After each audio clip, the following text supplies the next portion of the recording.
Friday night footy in the USL Championship, a match brought to you by Amentum as Colorado Springs Switchbacks welcome Lexington SC. Happy to have you with us for this one on ESPN+. Alongside former national teamer Casey White, I'm Joe Malfa.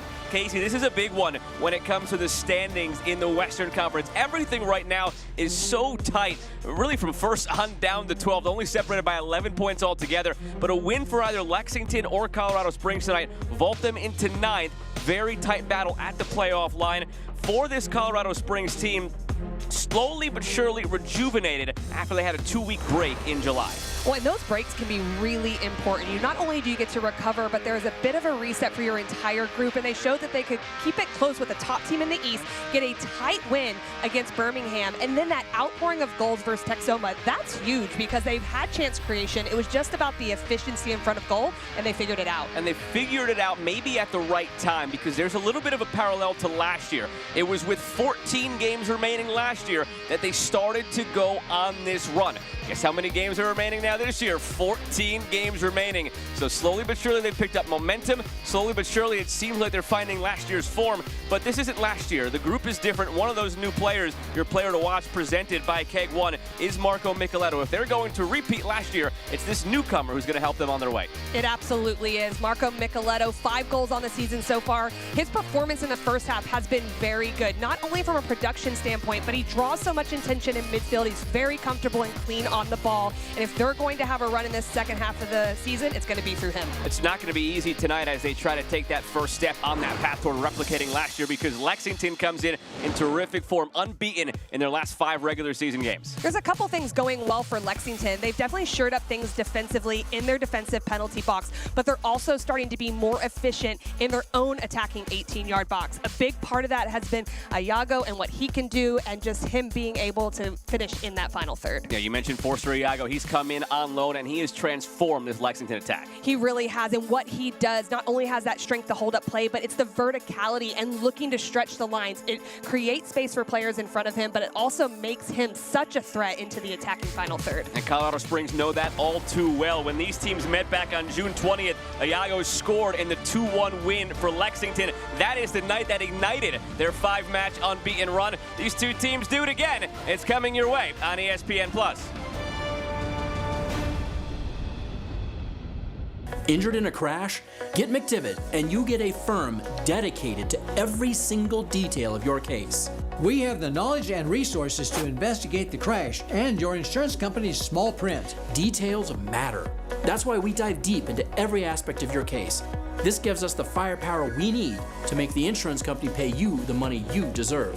We never ask you to pay a penny until we get you max money for your injuries. Online at McDivittLaw.com. McDivitt. The moment you call McDivitt, an action plan is put into place right away to get you the help you need. Each case and each client is different, with different needs and solutions. Your attorney and team immediately investigates every aspect of your crash and injuries. We track down all the paperwork and deal directly with the insurance company for you. We keep you in the loop every step of the way, fighting to get you max money for your injuries. And you never pay us a dime until we get money for you. McDivitt.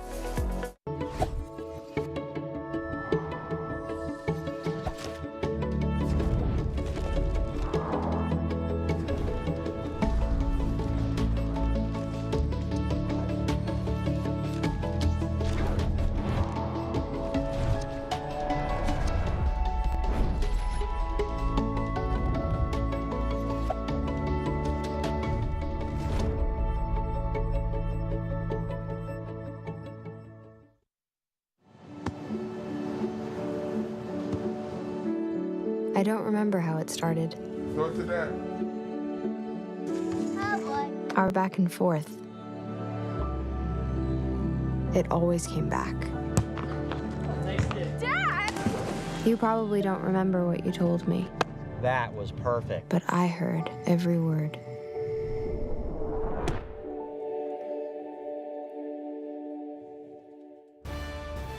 Tonight's player walkout is sponsored by Children's Hospital Colorado, and we are set for action here at Widener Field in Colorado Springs. We'll meet tonight's starting lineups brought to you by Phil Long, beginning with the home side. Well, and for the Switchbacks, they'll come out in a 4-3-3. Look for Zandy to really dictate play in that single pivot role in midfield. That gives Micheletto a bit more of a free role to play, and Huerman's in great form. Tejada as well, just getting a recent goal. They'll look to be really efficient in and around the penalty box. And if you take a look on the flip side at Lexington starting 11, they'll come out in more of a 3-6-1 formation with Adida Kuhn playing on that wide channel. Zenge will also get higher when they build out of their 3-back. Firmino and Ferry in the lineup as well. They'll look to dictate play in midfield. And we already mentioned it, Iago, he can be really vertical going forward. The one you mentioned I want to touch on is Blaine Ferry. He was just officially signed 2 days ago by Lexington. He's been in on trial for 2 weeks. It tells you what they believe about the player, that after a 2-week trial and being signed to a 25-day contract 2 days ago, that he is starting here on the road against the defending champions. I think you make a great point there, Joe, because that's for any player that gets the start, but when you put someone into a double pivot role in holding mid, where they are very important on both sides of the ball, they have to be strong defensively, but they also need to understand build-up, that's a very big role to throw someone into. Colorado Springs hoping this could be the night they turn things around a little bit. They're 2-2-2 at home this year after having a home record last year, second only to one of the more dominant teams in Louisville City.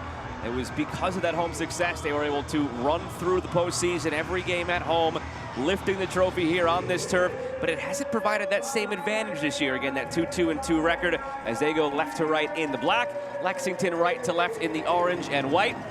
Our referee in green is Mark Verso, and we are ready to get things going at Widener Field. Two teams currently below the playoff line, but as tight as things are in the West, that can change in a hurry. We've seen multiple teams in the last couple of weeks go bottom to the playoff line. There's so much shuffling going on. We are into the second half of the season. Everything means that much more. A massive 6-point swing on the way here this evening. For the whistle from Mark Verso.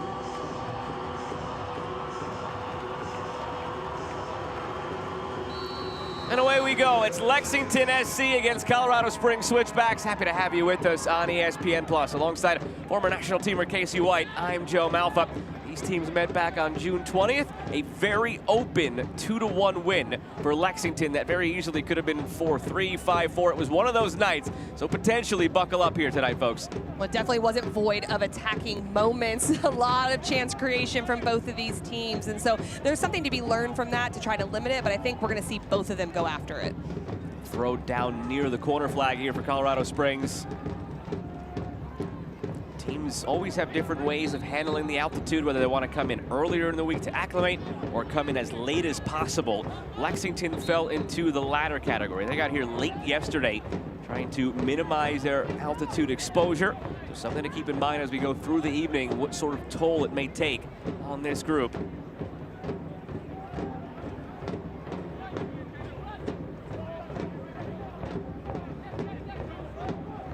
Patient Huerman to get the throwback into play.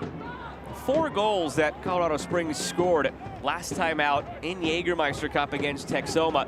3 of them were from outside the 18, where you just tip your cap. The 4th goal, Juan Tejada on a messy play in the box. That was the one that excited James Chambers the most. They want to get into those areas more often tonight. And we had that conversation with James Chambers about that, and I had a little chuckle because it didn't surprise me that he said that, because it's about details. It's about the little things, staying locked in. You're not always going to get those goals from distance. They're beautiful. They get everyone excited, but you can't depend on them. But the one that Juan Tejada scored, those are the ones that can win games for you. Looking long again. Huerman darting in behind. Flag comes up. That's something to watch for as well. Terry Boss noted in our conversation that when Colorado Springs threatened them the most, when these teams last met in Lexington 6 weeks ago, it came on that long diagonal. They need to be mindful of it at all times, Lexington defensively. Well, especially if they are going to try to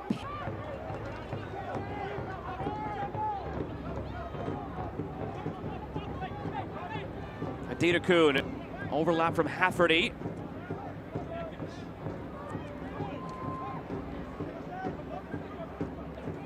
Blaine Ferry wearing number 13.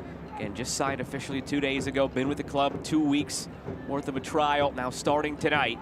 Player with experience in this league. He's been a starter the last 2 years at FC Tulsa, where Sam Dorr, who's part of the organization in the front office with Lexington, formerly was with Tulsa. knew Blaine Ferry from there, brought him now to Lexington, and Terry Boss was very thankful for that from what he's seen these last 2 weeks in training.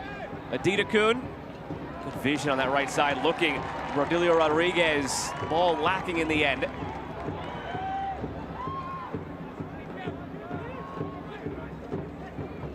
Tonight's injury report is presented by Common Spirit.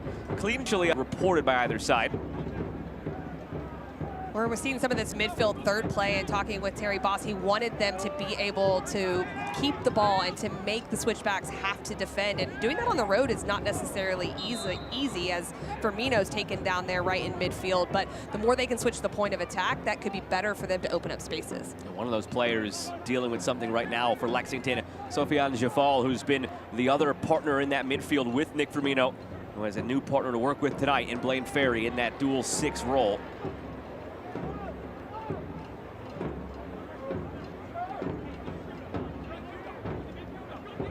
There's Ferry, a left-footed player. Something else Terry Boss noted, having a left-footed, left side 6 in the midfield just helps with helping the distribution be a lot cleaner and more on target, easier to work certain rotations in that way. Firmino, the right-footed right side at 6, slipping it through, and the flag stays down.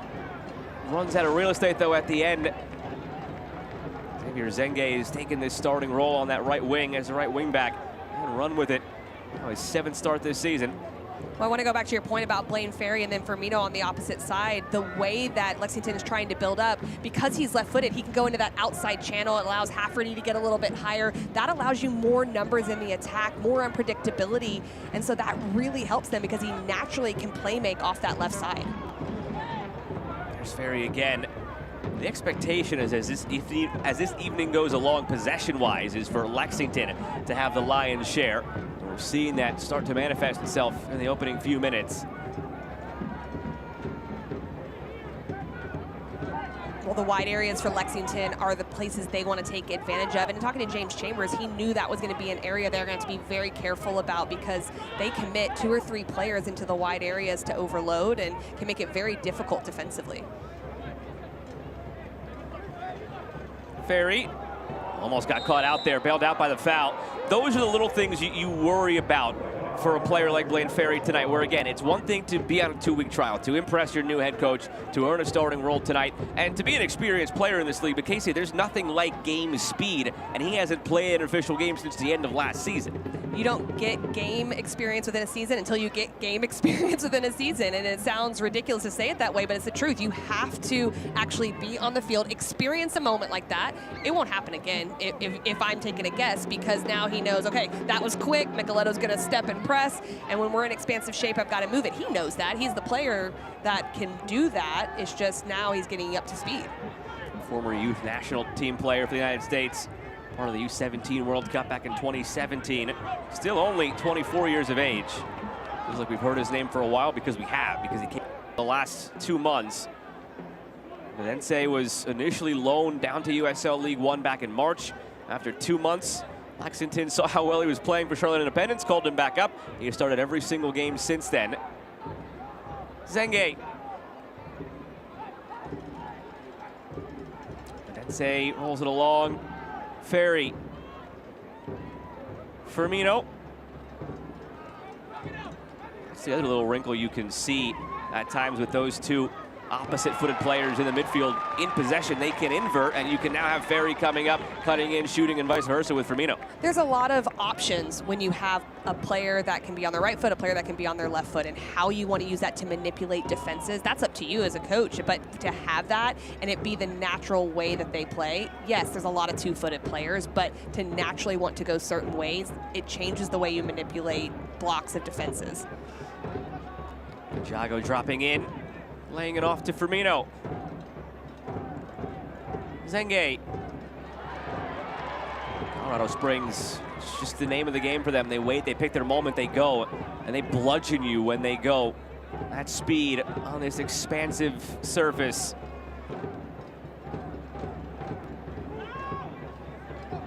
The problem earlier in the year for Colorado Springs that when they were creating these moments where they forced the turnovers, they just weren't clinical enough in either box, and it was starting to wreak some havoc for them. Great challenge put in by Aiden Rocha to win it. Rocha Nicoletto.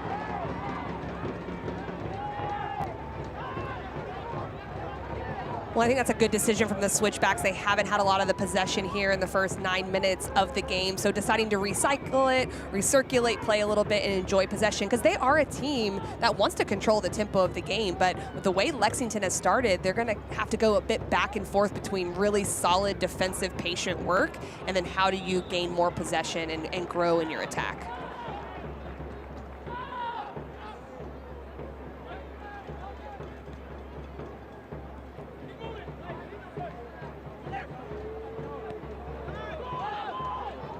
Dangerous pass back, Mahoney there.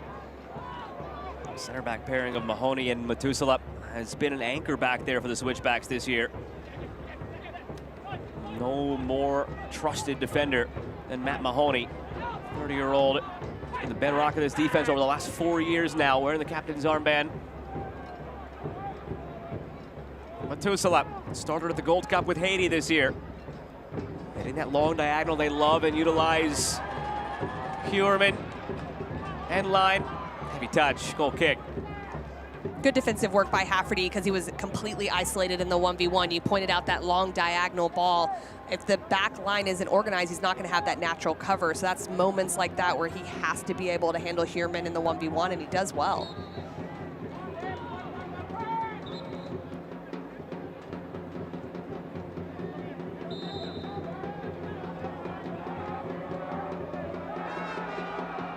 Brooks Thompson in goal, sends it long for Lexington. He's taken over as the starter for the visitors. I want to point out that defensive stance from the Switchbacks, though. They had 5 players, 6 if you include Echeverria, so high that they really enticed Thompson to go long. With the possession that Lexington has shown early on in this game, I don't think it's a bad idea to do that, because you're telling them, try to play out against us or give it back to us and we'll start over possession in our own half. I mentioned the one young goalkeeper on the other end, Brooks Thompson, the 23-year-old, even younger on the Switchback side. Adam Beaudry getting the start again tonight. 19-year-old came on loan from Colorado Rapids, making his 2nd regular season start tonight for the Switchbacks. He's a hopeful for the U20 World Cup later this year. One of the most prized prospects in the U.S. Youth pipeline. Here's Fieldberg, muscled off the ball cleanly by Gael Jabet.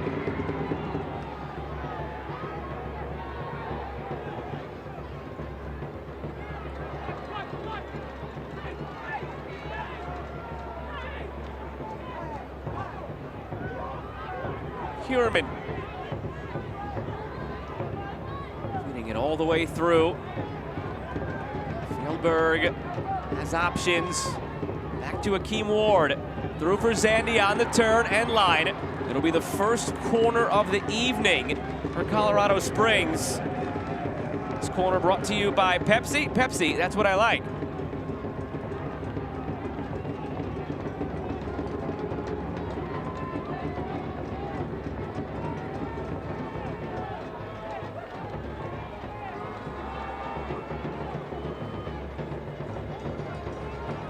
Nicoletto will deliver. Doesn't yet have an assist this year for a man who takes most of their set pieces and is a key piece in their build-up in that number 10 role. Does have 5 goals, but no assists yet for him. Opportunity here to deliver on the set piece.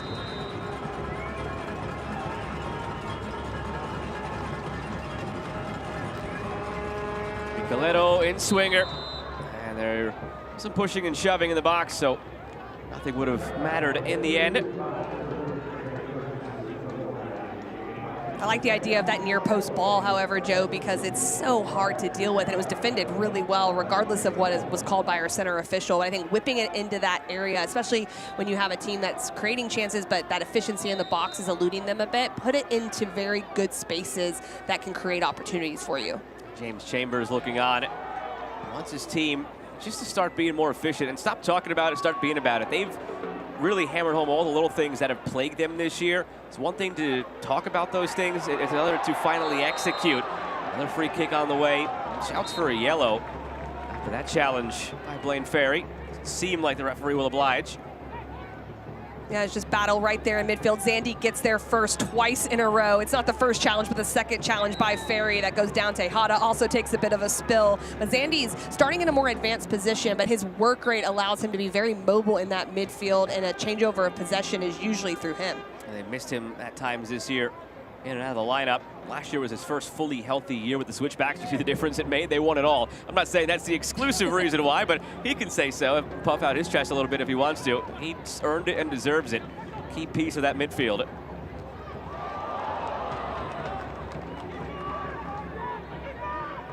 Micheletto.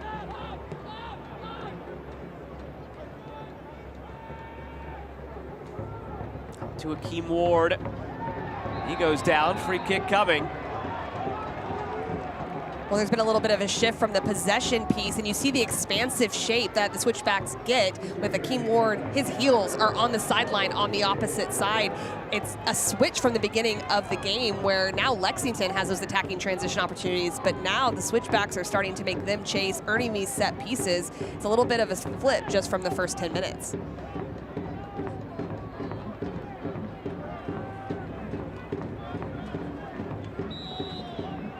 Free kick scoring opportunity brought to you by Underline, delivering gigabit fiber internet. Underline.com/COS. Whip uncertainty in front of the goalkeeper, who stayed on his line in that case, Brooks Thompson. But his back line had it covered.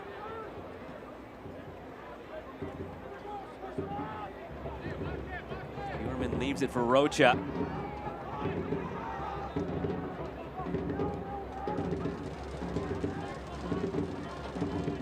Zandy. Delivered by Mahoney. Huerman back. Echeverria gets his defender in the air. Here's Micheletto putting a charge into it. Scooped up, no trouble for Brooks Thompson. First shot on target of the match for either side. Sunbelt, local hustle, national muscle.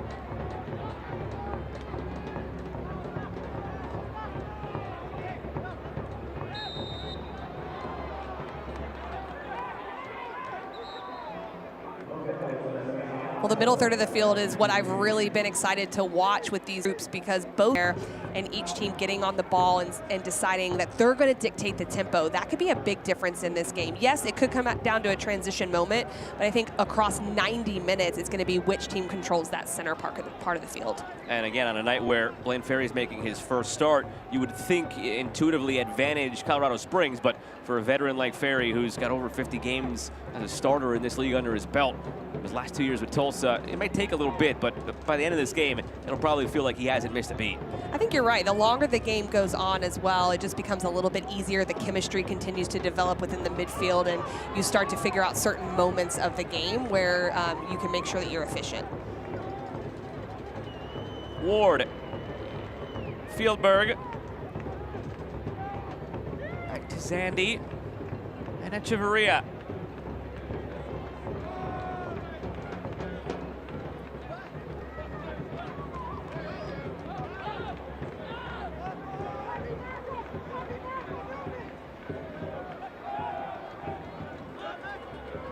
I like the circulation of play, but as it goes over top instead. Mahoney looking in behind for Rocha, battling end line. Did he earn a corner? He did. Well done. And I don't mind that ball in behind. I really think that they need to switch the point quicker to the wide areas before the outside backs can rotate up. But that level of unpredictability, as you can see, threw off Burks a little bit in that moment, and they earned the corner. Corner brought to you by T. Rowe Price. Invest with confidence.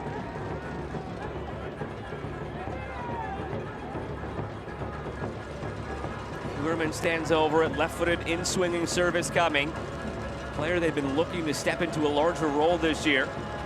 Some departures from last year's group, that won it all. Huerman, Micheletto, now Huerman from a better angle. Needed a better service. They'll do it again. Another T. Rowe Price corner kick. Invest with confidence.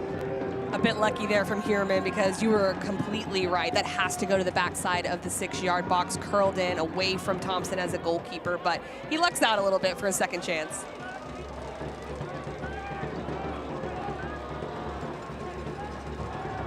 Huerman Better service this time, still loose and grabbed by Thompson. See, that's exactly what you were calling for. Well, that was the exact replica. You're right. Like I said, second chance. He really got a second chance. The exact same thing, and it was a good opportunity. For a moment there, I almost thought it was going to go in on its own. Thompson came out and he flailed his hand at it, just got enough of it to knock it downward. That's a tough one for Rocha, who was right in front, because sometimes if you flick it on, you actually make it worse because you have to get under to get it over the goalkeeper, so you just want to screen the goalkeeper. But I think a little bit of a touch could have thrown Thompson off a little bit more in that moment.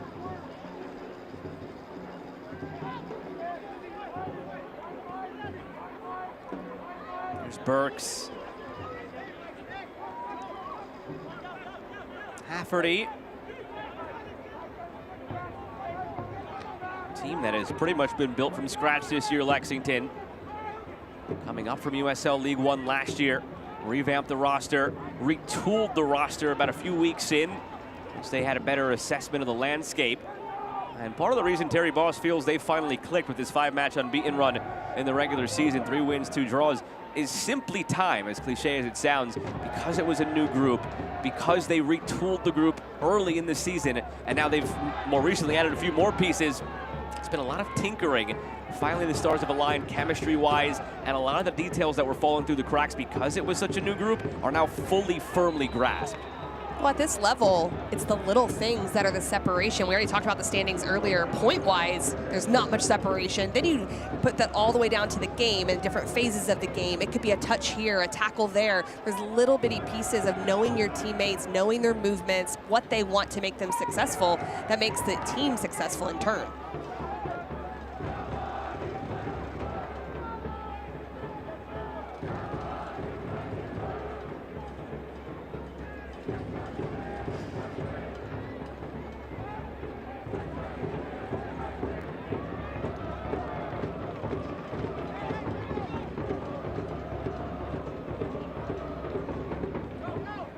Kuhn has been pinned back so far. Haven't really had a chance to see him get up and down that left flank with Brodilio Rodriguez interchangeable on that side. Well, I think we'll see Adida Kuhn with a bit higher of a position as well. That's why Rodriguez is coming a little bit more inverted into that area, and they can spring him in this space. This is where they want him. That one just takes a bit too much of a bounce. He's got to collect that out of the air, come to the ball. But that's the area we can expect to see him in and trying to isolate in the 1v1, where Zenga might not get up quite as high, but they're both going to be looking to go in the outside channel. Adida Kuhn on loan from Montreal of MLS, was the 13th overall pick in this past year's draft. And he's been a big-time difference maker for Lexington. Part of that time and the chemistry being built also falls to Terry Boss of finding the right setup to get the most out of these guys. You and I were chatting about it coming into the night. It's listed as a 4-back, but in reality, it's a 3-back with Adida Kuhn on one wing and Zenga on the other. And there's so many intricate moving parts to that. As you've rotated players in and landed on this setup, you could clearly see now the pieces falling into place. You can. It's so interesting because as a coach, you have an ideal of how you see the game being played and the system and the identity you want, but it has to be based on personnel and making sure that they're highlighted as well, and that's what they've done. Ferry, a great ball into space down that right side. Medense cutting in. Alfredo Medense going back outside. Lost the joust with Akeem Ward. Promising moment. Great ball played through by Blaine Ferry to start that whole thing, and that's going to make Terry Boss smile. Oh, it's great recognition that the line of the switchbacks was stepped very high. And as much as they've dictated possession, at times you need to play vertical. That just keeps the back line honest. And you're talking about how they like to build out. They're in this 3-back system, so they can get more players higher up the field to be more dangerous.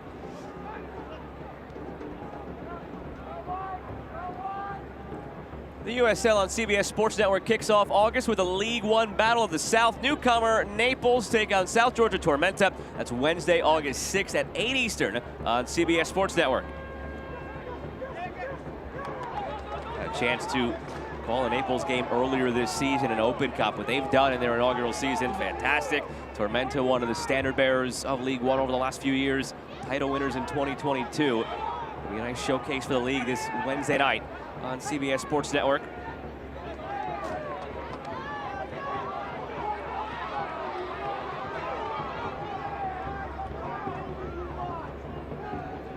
You can feel the ebbs and the flows to this game. Lexington want to slow it down. That was something else Terry Boss mentioned to us. For what is overall a very young team, he said their instinct is to go because it's in their lungs, it's in their legs, they can do it. But when you're moving the ball quickly forward, it comes just as quickly back the other way in transition, and that's where they've been bitten the hardest defensively and conceding this year. So he actually wants them to be doing this, playing more deliberately and slowing it down, going fast only when it's there. The last matchup with the Switchbacks, he said it got too open for him and for his liking. He didn't like that transition piece, to your point. And you can see that there is a methodical approach about how Lexington is going about this game. Dita Kuhn. Back again for Gibet. Burks.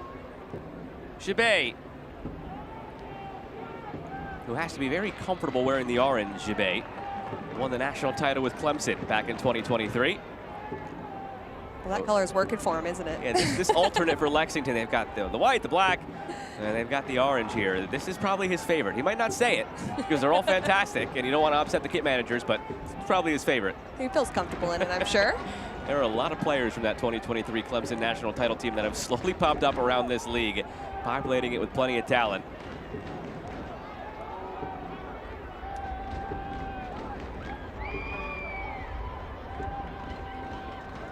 Burks will come up for the throw.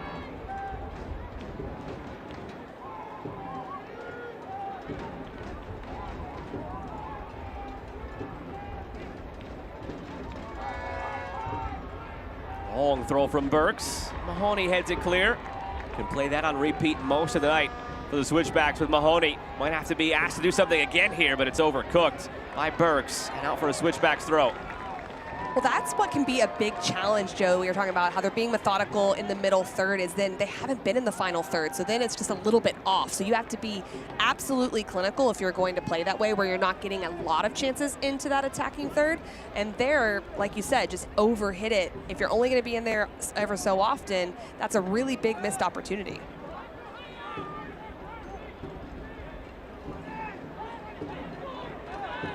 Ward, a lot of green space in front of him right now. He presses into it. Do not have a numerical advantage, though. There are 7 orange jerseys for 3 black jerseys. Recognized and slowed down by Fieldberg. It's those moments of maturity that'll make James Chambers smile, though.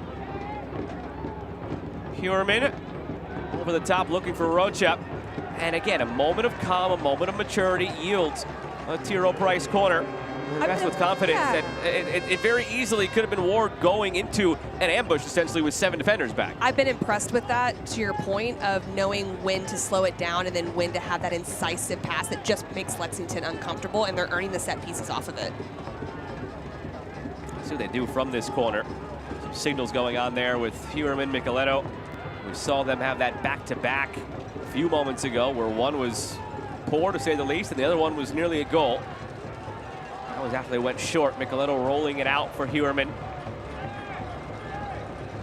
Assistant referee indicating the ball wasn't quite on the corner arc.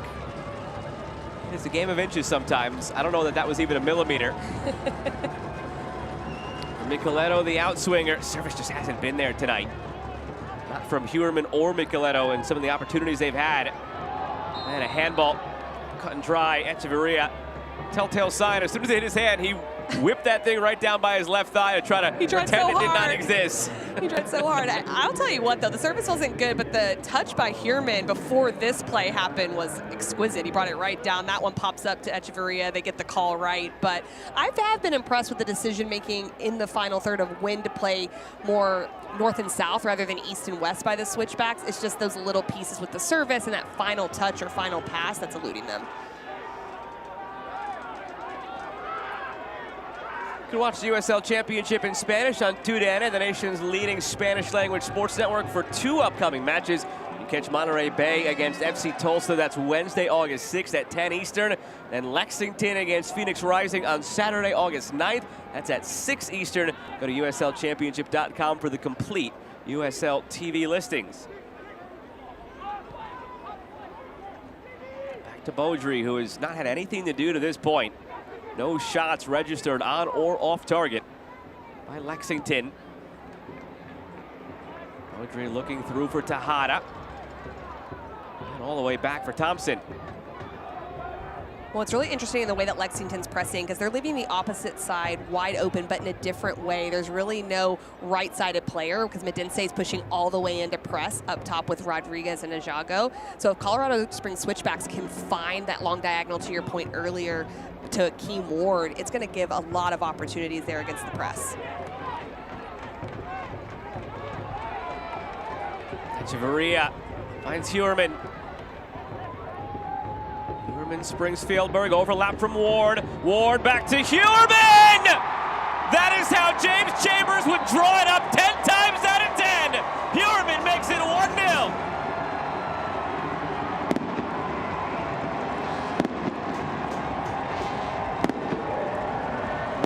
And they're rewarded for the change of point. They win possession, which is what I love to see on one side. They immediately look to find the overload on the outside. Huerman started this entire play, and he is the recipient of a great pass from Ward, the cutback. That's a much harder finish than Huerman makes it look, but I love the attacking run from Akeem Ward to get around the outside. Picking out the corner was Huerman, keeping it low. Everything about his finishing choice was right in this moment. Again, we talked about it early. What James Chambers wants is replicable goals. It was nice to have those 3 world-class goals in that 4-0 win against Texoma. But having goals that you can actually replicate over and over, and not goals that sometimes just don't go in. Maybe 2 times out of 10, the goals they scored last week go in. This one's replicable. Is one. It's a youth level, college, pro, whatever it may be. You've seen that from the training field. Get a 2v1, get around the outside, cut it back, finish. And so you're going to like that goal if you're James Chambers, to your point, because that is off the training field and it's executed in a big moment. Switchbacks goal presented by Gold Hill. Gold Hill, the best address.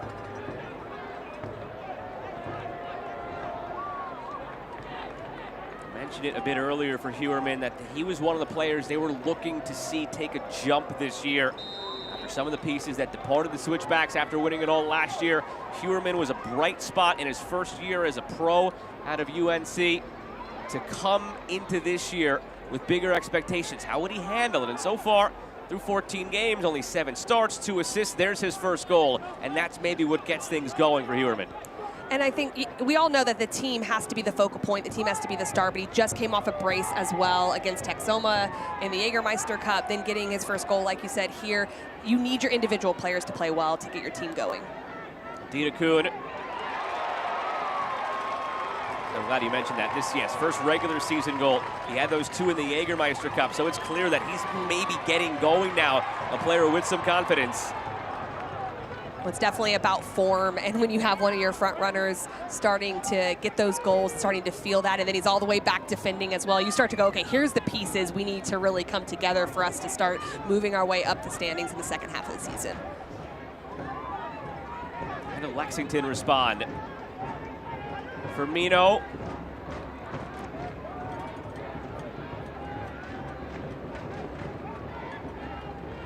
It was only the second shot on target of the match for Colorado Springs. Lexington still without a shot, period.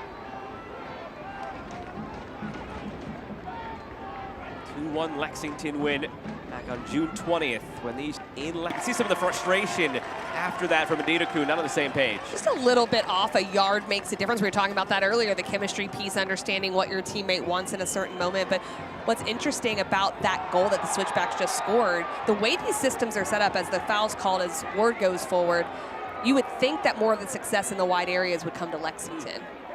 They have the natural wing-back positions out there, but Switchbacks have done really well. Akeem Ward right there just drawing the foul against Medense in this moment.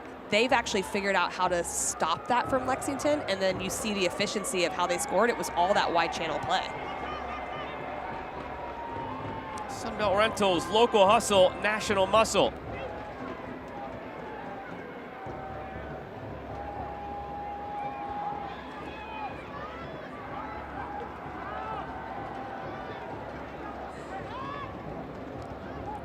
Rocha. There's a lot of space all over this field. Very expansive. It's the way both these teams play. It got very open when they met 6 weeks ago. As I mentioned, 2-1 final. Could have been 4-3. Maybe even more with the posted crossbars that were hit that day. Zandy eyeing it, takes it, saved by Thompson. Well, you're right about the wide areas. Rocha is getting beyond Adidakun on his backside shoulder as an outside back. And Adidakun naturally wants to stay a little bit higher because that's what he does best. But that is starting the entire attack for the Switchbacks. Then they're able to switch the point. They find Zandy on the recycling of play. Not enough power on the shot, but there's really good play to go side to side from the Switchbacks right now. And I think it bodes well for them the more open this becomes.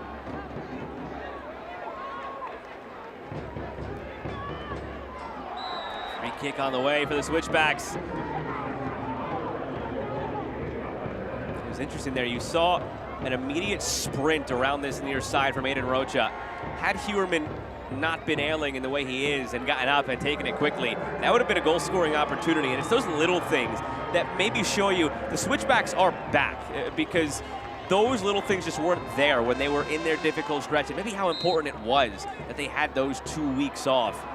It's no accident that they come out of that 2-week break, 1-0 win over Birmingham, 4-0 over Texoma. Yes, Texoma, League One team, mismatch on paper, but still, we've learned more than anything else, I think, from Jägermeister Cup this year. There really isn't much of a gap between League One and Championship. So 4-0 is 4-0. And the Switchbacks seem to be getting their mojo back. Can they hold this lead is the question here tonight.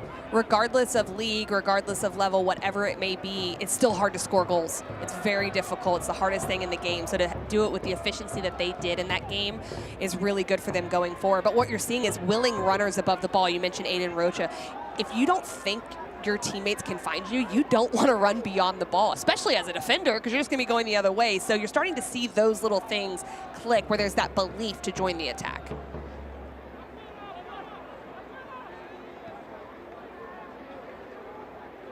Last year when the Switchbacks made that run to a title, a lot of it stemmed from their defensive abilities as well. Clean sheet after clean sheet. Look out here, give it away, almost catching Thompson off his line. You can see the wheels turning there for Akeem Ward. Might have been better suited being a bit more patient when he watches that one back. You either got to be patient or just strike that on frame, because Thompson is big enough that that chip would have to be absolutely perfect from this distance to be able to take him out. You can see that he's trying to get him out because he's a little bit off his line, but I like that step. This isn't a willing runner as far as an attack, but a willing pressing player. That's your left back pressing into the center of the field. That's another element that's just going to help them go forward in the attacking transition. Back to that point before the turnover there to Ward. What really carried the Switchbacks to that title last year was actually the clean sheets. From really this point in, as we showed you top of the broadcast, 14 games to go is when they kicked it into a higher gear. It felt like clean sheet after clean sheet, and that's what they did in the playoffs as well. They're just posting clean sheet after clean sheet, doing so against Oakland, against Vegas, in the title game against Rhode Island, and that's what they're getting back to now as well. After that 2-week break, clean sheet 1-0 over Birmingham, clean sheet 4-0 over Texoma. Through 37 minutes, haven't allowed a shot on or off target in this one. Well, and there's so many different aspects to the defensive side of your game, and they were coughing up silly goals, to use James Chambers' words, early in this season, and now they're being a little bit stingier and not always pressing and being compact. Cordelio Rodriguez, there's that compactness you're mentioning. 4 players converging on that ball. Zenge. Gibet.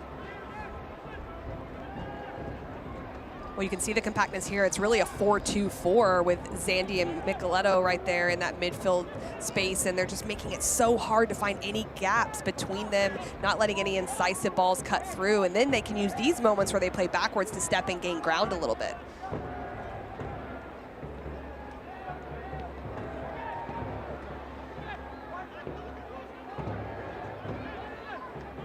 Plus stoppage remaining in this first half. Glad to have you along this evening on ESPN Plus, alongside the former national teamer Casey White. I'm Joe Malfa. Colorado Springs with a 1-0 lead over Lexington. A goal 30 minutes in for Kenzie Hewerman. On a brilliant bit of build-up play for the Switchbacks. We talked about the left foot of Blaine Ferry. That's what he can bring right there. Zenge doesn't bring that down, but they're looking for the change of point as well. We talked about him playing off that left side. There's a level of unpredictability that he can spring in the attack for Lexington. And as it stands for Colorado Springs, who started the night in last place, again, a testament to how tight the Western Conference is. They go from last to 9th on 21 points, a point back of Monterey Bay in that last playoff position, and the Switchbacks have a game in hand, so they would control destiny in that playoff race. It is going to be incredible, the flip-flopping above and below that playoff line, going down the stretch now through August, through September, through mid-October when the regular season ends. You look at the table from 5th to 12th, 5 points. Take it a step further from 4th to 12th, because 4th is that last home playoff game, 6 points. It's incredible right now in the Western Conference. And I know when I was playing, you really needed to be steady when you went through that because there was so much change as that one goes out of bounds. Tejada takes on in the wide space and gets the corner. But you need your staff to stay steady because there is so much flip-flopping. Almost the staff that can do that and the players that can keep their head and just take one game at a time are usually the ones that are successful. Another corner brought to you by Pepsi. Pepsi, that's what I like. Nicoletto out to deliver once again.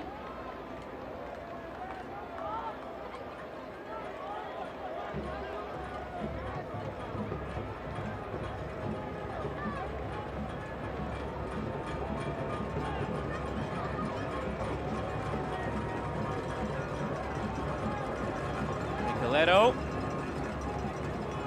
Drop back from a better angle. Nicoletto, good service. The header, there it is! It's the center back, Matt Mahoney, getting his just due in the attack. It's 2-0 Switchbacks.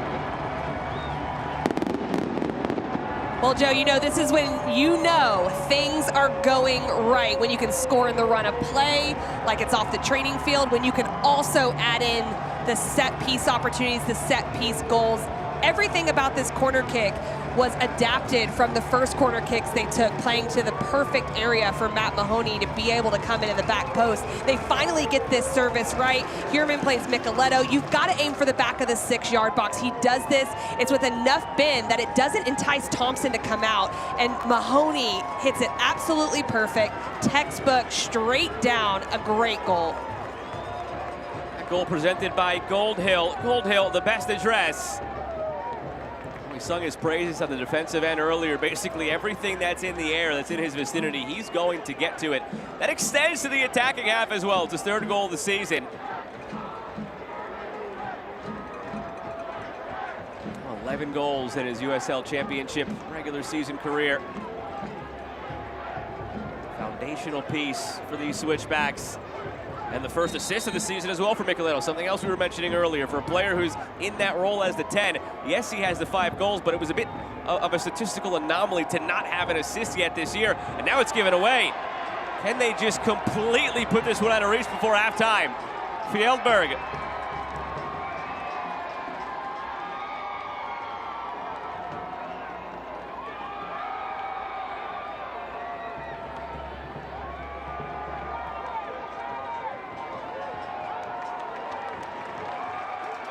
We spoke just 10 minutes ago about how Huerman getting goals in back-to-back games, even though it wasn't regular season. Now this one is. Same thing as you mentioned for Nicoletto, to be able to be a bit more of the service provider and being able to do that with the set pieces like you mentioned. That's big. You want each of your individual players to be feeling that confidence, to feel like they can contribute. And I don't know if there's 2 bigger players for the Switchbacks team that need to be feeling that than the 2 that have contributed tonight. And I guess I could say Mahoney as well. Obviously, right. He scored the goal, but you're not always going to depend on your center back coming up. But it was an excellent finish in that back post area. Moran steamed just before it would have gotten to Huerman. So space now for Hafferty to step up into. Adita Kuhn.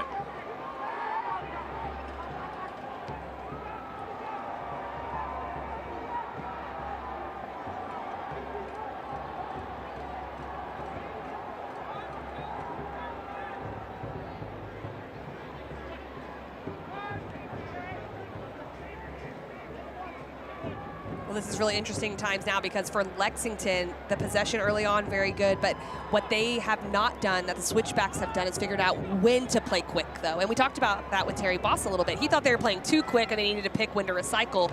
Now, you're down 2 goals. You might want to possess, but you've got to pick moments to make the Switchbacks uncomfortable, and that's just something they haven't found in this first half.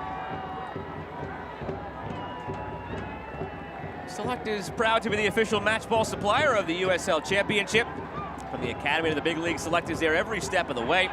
Visit us.select-sport.com for the latest product specials and more. Select, a player's choice. Nicoletto juggling it to himself, getting around the outside, and that should be the first yellow of the match. That's what they were pleading for, the Switchbacks players. Guard staying in the pocket. Nicoletto is irate from a seated position. I tend to side with him here.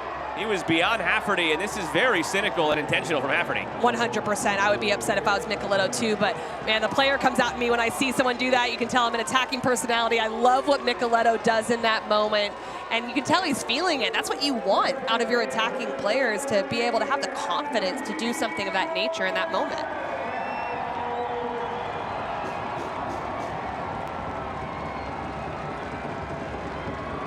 Free kick scoring opportunity brought to you by Underline, delivering gigabit fiber internet. Underline.com/COS.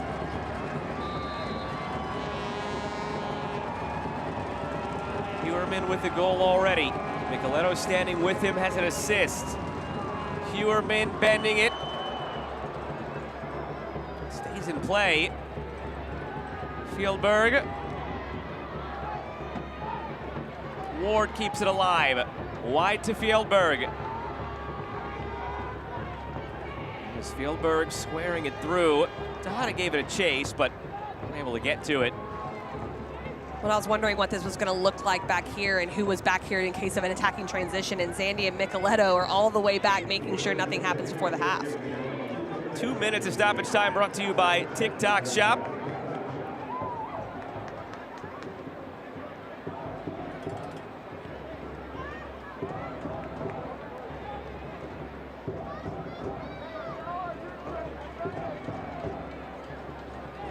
And that's where a mismatch is over there. It takes a long time for Zenge to come all the way off that back line and cover the distance to get to Akeem Ward. That's an area that's a bit of a hard spot for Lexington right now, and the Switchbacks are taking advantage, and it's, in my opinion, a little bit too much to ask of Zenge. It's a lot of ground to cover. This has been the ideal first half so far for Colorado Springs, and one that will maybe confirm some things for James Chambers. He'll want to see them put together a second half that's similar, but in our conversation, he didn't want to get too high about the 4-0 over Texoma, the 1-0 over Birmingham, coming out of that 2-week July break they had, because he felt it was just such a small sample size. If this carries on this way, potentially another clean sheet victory, and one in which they haven't so far even allowed a single shot, they'll start to realize maybe it's more than just that small sample size, but have to get through a second half still. Maybe have to navigate one more opportunity for Lexington in this first half. Played through, Adidakun waiting for it. Never got through on the volley, it's wide. Good step by Zenge to keep that interesting. That'll take us, it should be, to the end of this first half now. Great cover by Echeverria in behind Mahoney, because the run across drew Mahoney across the box. Finally, there's an incisive ball, and Echeverria tracks the run. Is able to come in. Still a good opportunity on that half volley coming through, but that play from Zandy and Echeverria when you have a 2-0 lead right in front of the back line, extremely important in preserving a clean sheet. 2 minutes of stoppage come and gone. Adam Beaudry has had less to do than anybody in this half, so it's fitting he doesn't even get to take the goal kick. The whistle goes before he even puts his foot through it. He just takes it for some target practice in the end, but it goes to break 2-0 Switchbacks. I think it's been a great performance from the Switchbacks. It started off all Lexington, but I think they have to expect that they're going to try to play in some pockets with Medense and Rodriguez, try to get on the ball more. Lexington has to be more aggressive going forward with their play. Could not have drawn up a better half, especially with the way the 2 goals were scored for the Switchbacks. It was Hewerman first in the 30th, Mahoney second in the 40th. Halftime tonight presented by Amentum. It's Switchbacks 2, Lexington 0. A heated battle here near the playoff line in the Western Conference. So far, going the reigning champions' way. Injured in a crash? Get McDivitt and you get a firm dedicated to every single detail of your case. We have the knowledge and resources to investigate the crash and your insurance company's small print. Details matter. That's why we dive deep into every aspect of your case. This gives us the firepower we need to make the insurance company pay you the money you deserve. We never ask you to pay a penny until we get you max money for your injuries. Online at McDivittLaw.com. McDivitt. The moment you call McDivitt, an action plan is put into place right away to get you the help you need.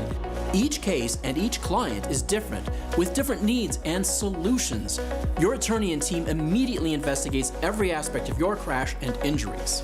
We track down all the paperwork and deal directly with the insurance company for you. We keep you in the loop every step of the way, fighting to get you max money for your injuries. And you never pay us a dime until we get money for you. McDivitt.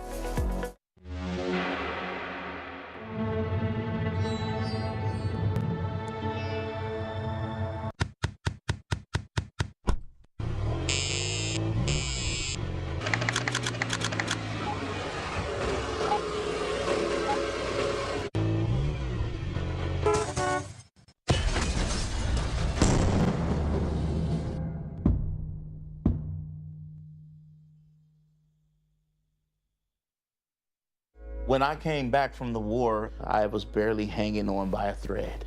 I'm here today because of Tanya's relentless efforts in trying to get me healed. And says, Michael, I know you've got a plan to take your life today, but if you give me just 5 more minutes to love you. 5 more minutes, 5 more minutes, honey, 5 more minutes to love. Michael has actually taught me what it looks like to accept help. Halftime tonight brought to you by Amentum. It was the first half to smile about for these Switchbacks fans, hoping that the home form would turn after just 2-2-2 through their first 6 home matches of the season. They have been delighted so far, up 2-0 through 45 minutes. Tonight's honorary healthcare professional of the match is Alan Overturf. He is the Chief Nursing Officer for Penrose Hospital. Thank you, Alan, for everything you've done to help the community. The healthcare professional of the match, sponsored by Olson Plumbing and Heating. Take a look now around USL Championship at some of the goals and saves of the week.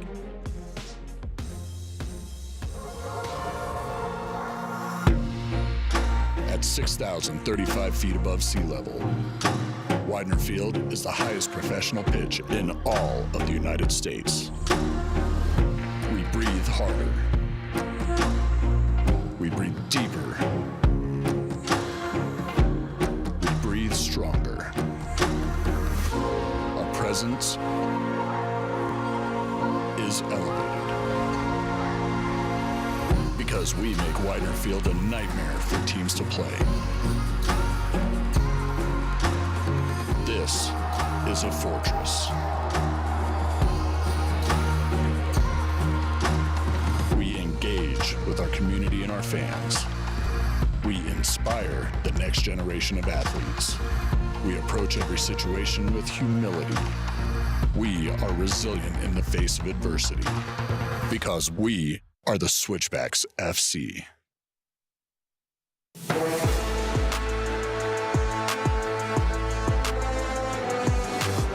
Wu picked up 2 yellows, sent off for Lexington. Try from distance here, oh why not? Orange County with the 4th. Vegas weren't ready for it. A special night for Orange County. It's Chris Hagart with the goal.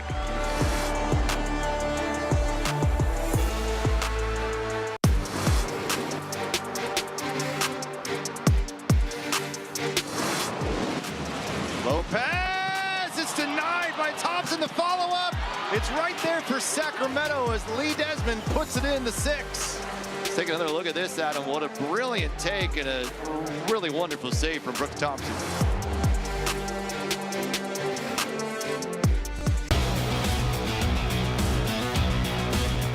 This week on USL All Access, big news coming out of Detroit City in the USL Championship. Sporting director Trevor James departs the club. What's the vision of this organization moving forward? Jägermeister Cup is out of control, but we are down to 8 teams. And why, oh why, are we still talking about El Clamico?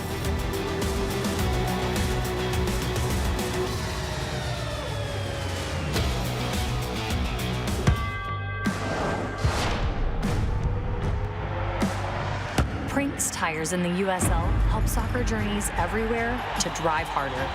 From city playgrounds to suburban sidelines, from early mornings to late nights, from fun with friends to winner takes all, from the biggest fan to the biggest heart. And at every turn, Prinks tires will be there for the long haul.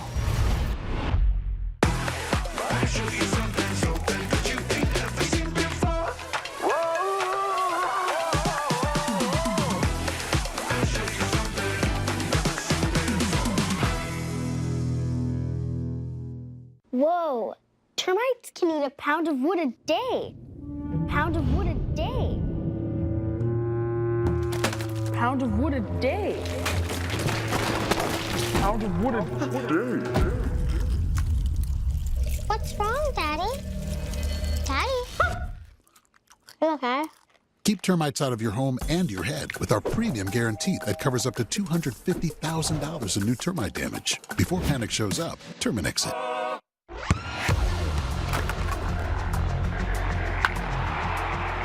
We all have goals. But let's be honest. Most of us aren't going to be professional athletes. But if your goal is to finish your degree, we can help. Come to a university that puts your goals first. Bellevue University, your partner in finishing goals.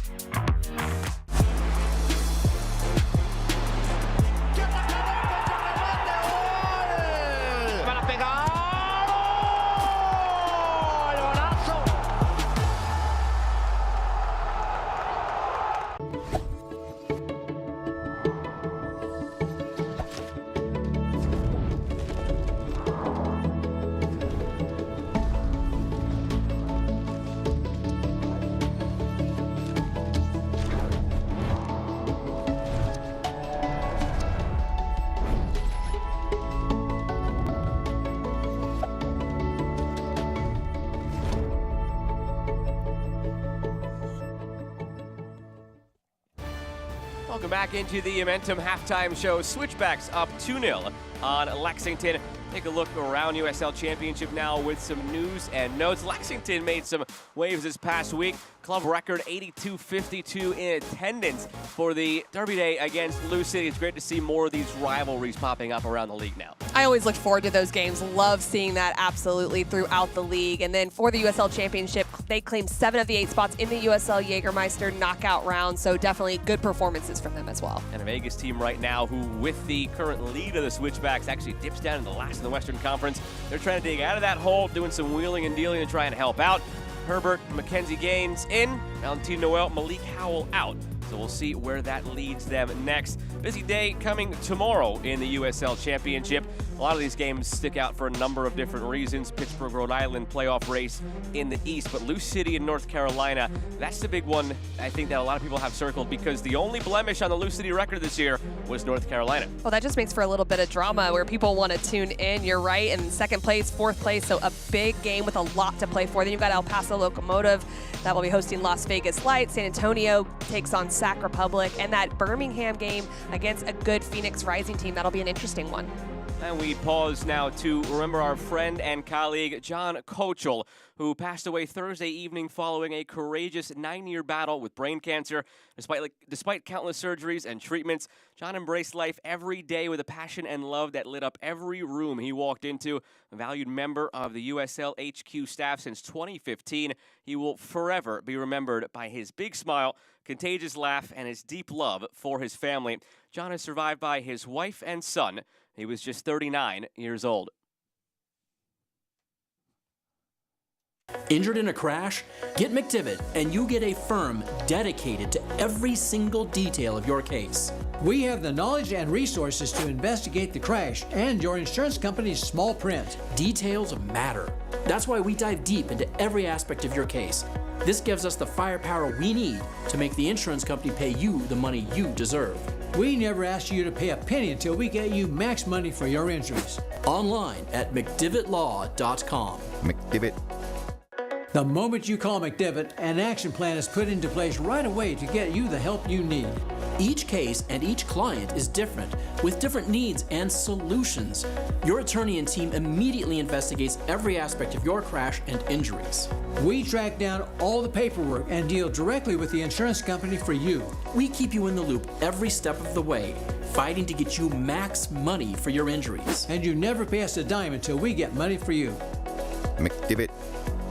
The bravest person I know is my daughter, Cynthia. My friend Sean. and he was in the Air Force. One of the bravest things he ever did wasn't when he first enlisted, it was when he found his first support group. It was when he asked to move in with me and my mom. I felt like I was lost, and you gave me a place to stay. She went on foreign soil. She went to war. But the bravest thing she did is when she asked for help. The PTSD, depression, anxiety. I needed somebody to sit on my side of the table. Ray made that happen for me. KOAA, Channel 5, they care about the military. They care about the veterans. I've never seen this kind of care in my 80 years. Thank goodness for Bree helping me out. God put an angel in my life, and it just touched me so much. Momentum halftime show comes to its conclusion. Just about set to get things going in half number 2 with the Switchbacks up 2-0 on the visiting Lexington SC. Take a look back through highlights from that first half of action. To be honest, Casey, there really wasn't a whole lot until the goals came for Colorado Springs. Well, and this was one of those opportunities where you wanted to remember what happened because the Switchbacks would adapt. Rocha, right there in front of the goal, wasn't able to flick that on past Thompson. We talked about the service on set pieces needing to be a little bit better, so just keep an eye on that as we go through this. But in the 29th minute, it was a great team goal. Hierman gets the ball from Echeverria, switches the point of attack. The 2v1 is created in the wide channel, and Ward has the wherewithal to cut it back, understanding the defenders were retreating and finding Hierman for a wonderful finish. That's a goal that not just James Chambers, but coaches around the league will show on film study this week. Hey, do this. This is perfect. Just the rotation, the balls, the finish, every bit about that was what they wanted. So too was this on the set piece just 10 minutes later. It was, and this is where they adapted the service much better here from Micheletto. Going into the backside of the 6-yard box, Mahoney just reads the flight of the ball incredibly well. He meets it right over the outstretched Zenga on the back post, heads it down into the ground. Nothing Thompson can do about it. Zenga was looking around after that, almost thinking there was backside help, but I think he was the backside help, and then in that moment realized, Exactly. Mahoney makes it 2-0. Possession-heavy tilt toward Lexington. They were somewhere in that first half generously, retroactively credited with a shot because that shot wasn't there when the half ended, but nothing on target for Lexington, who have not threatened in this one. They haven't. They've had the possession, but what good is possession without penetration and without being threatening on goal? That's what they're going to have to figure out. And we talked about efficiency. The chance creation has been there for the Switchbacks in general this season, but maybe not the efficiency. 4 out of 5 on target, they'll take that. 4 out of 5 on target, 2 out of the 4 in the back of the net. And that is the difference right now for Colorado Springs. And it makes a big difference right now in the Western Conference standings as we're set to begin the second 45. Colorado Springs started the day in last in the West. Lexington had a chance to draw level on 22 points with Monterey Bay. They slipped to 11. Switchbacks 1 point back of the playoff line with the game in hand on Monterey Bay. And as you look further up the table, this would put them just 3 points out of a home playoff game. So a team you cannot think was left for dead. The reigning champions of last year started to hit stride, but they have to back it up now in this second half. Life can come at you quickly. We're talking about last place to now 9th place to potentially a home playoff. So there could be so many changes. And for Lexington, I don't think this game is over by any stretch of the imagination. They can make a lot of changes, but they also don't have the games in hand. So they need to figure out how to be really efficient with the games they do have. Otherwise, teams will continue to be chasing them. Biggest thing to remember from that first half, Colorado Springs were clean. And that was an issue they had through the first half of the season. Just mental miscues that gifted a lot of easy moments and a lot of easy goals. They've cut down on that. James Chambers noted it. But those can pop up at any moment. If they stay clean in this second half, they have to like their chances to go on and take home the 3 points. Lexington trying to completely reverse the fortunes that were the first 45 minutes. We're set to begin half number 2. Lexington in the orange from left to right. Colorado Springs in the black from right to left. And away we go in half number 2. Delighted to have you with us still here on ESPN Plus with Casey White. I'm Joe Malfa, and look out, right off the kickoff, a physical play. And after a first half that saw no yellows, Firmino picks up one less than 5 seconds into the half. Well, there's definitely a confrontation with Tejada looking to press in that moment, going right by Firmino, and right, just like that, it starts very quickly. You'll see that right there. He just tries to block Tejada. It doesn't look like it's a crazy confrontation, but he definitely puts his hands up to block him from going forward. Yellow card brought to you by Diversis Health, mental health and well-being for all. Remember to take a moment to breathe.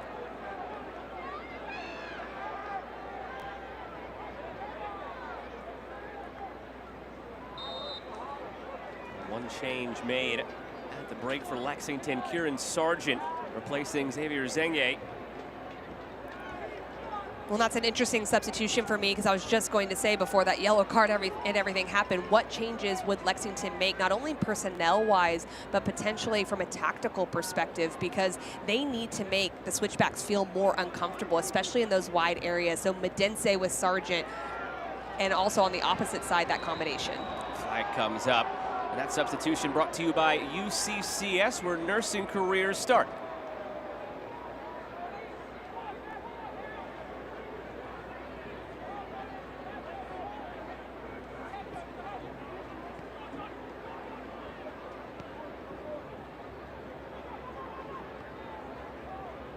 Here is Kieran Sargent. Looks like he's taken that left center back position in this back three. Hafferty's gone to right wing back. Sargent decent in the distribution in his own right from that back line. 3 assists this year. Well, I think the space that they really have to figure out, Lexington, is how to get Medense on the ball, how to get Rodriguez on the ball in those pockets of space behind the midfield. But Zandy and Echeverria have done a really good job of being able to just really screen the passes, stay in the passing channels, and not allow that in. But if they can spring them, then you're running out of back line with players above.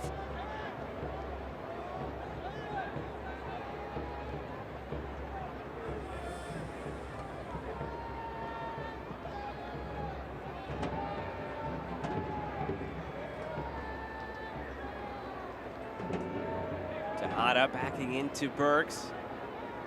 Sargent with it. Jabay.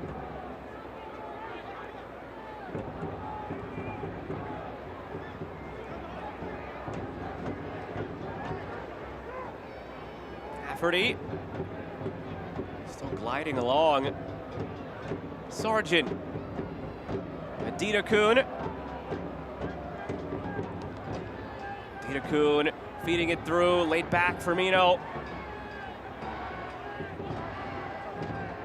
Medense back to the outside, back to the inside. Medense scooping it back post. Oh, it was there. Haven't really called Iago yet because they haven't had any of these dangerous moments. He didn't miss that by much. It was close. It was very close, but those are the type of balls that make a defense uncomfortable, where they're facing their own goal. This is good by Medense, just showing composure in the penalty area. He has the advantage because Ward doesn't want to foul him. Mahoney does just enough to throw off Iago in that back post area where he's not able to connect.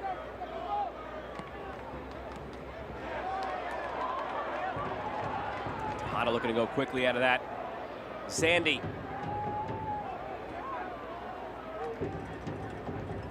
Lexington is pressing a little bit differently with a 2 front. So they've just had Ferry go into more of a single pivot role in the holding mid. They're pushing Firmino higher, and that's going to give them more opportunity to press the 2 center backs that look to play make. That is something Firmino can do and has done. He had a 16-goal season in MLS Next Pro in 2023 with Atlanta. He's a player who can play up in that 10 role, back as a 6. He really slots in perfectly as an 8 hybrid in there. Great composure there from Mahoney, but I do think that Lexington is going to try to press with those 2 because it's been very clear the Switchbacks will build out with just their 2 center backs, and that allowed Akeem Ward to stay really high as well as Rocha. But you're right, with Firmino filling in underneath, he can pick up on those second balls and start the attacks. Here's Hafferty. Penny for Terry Boss's thoughts to this point, because they really haven't looked themselves in any regard, Lexington. That could change, though. Great ball in over the top. A lot of contact there. Staying on his feet, Rodriguez looking to the end line, rather, Adita Kuhn, excuse me. And it's out for a corner for Lexington, brought to you by Pepsi. Pepsi, that's what I like. It's a great change of point over there. We saw that a lot from the Switchbacks in the first half. Now we're seeing it from Lexington, taking that play out of the playbook for them. Isolating Adita Kuhn is a recipe for success. He gets it caught a little behind him, but seeing him in the 1v1 is something that's going to make Lexington more dangerous immediately. Medense saunters out to take the corner.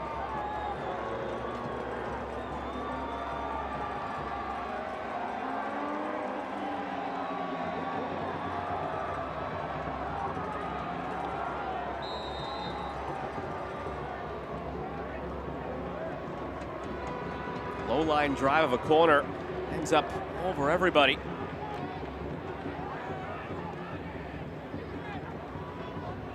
Flag stays down. Firmino can get a service in. Nick Firmino to the end line. Firmino clips it back post, drifting, stays in, loose in front, and that one is skied by Medense. He can't believe it. It didn't need that power. It needed the placement, and he got it all wrong in the end. And it needed patience. He needed to let it drop. And normally you don't have the time to let it drop in the penalty area, but he did. Firmino does well. He just clips it up to the back post, well headed down. And Medense had so much time to let that drop below his knee where he could get his knee over the ball and get it on frame. A real big missed opportunity. And you can tell he knows it. He knows that's a missed opportunity for him not to be able to take advantage.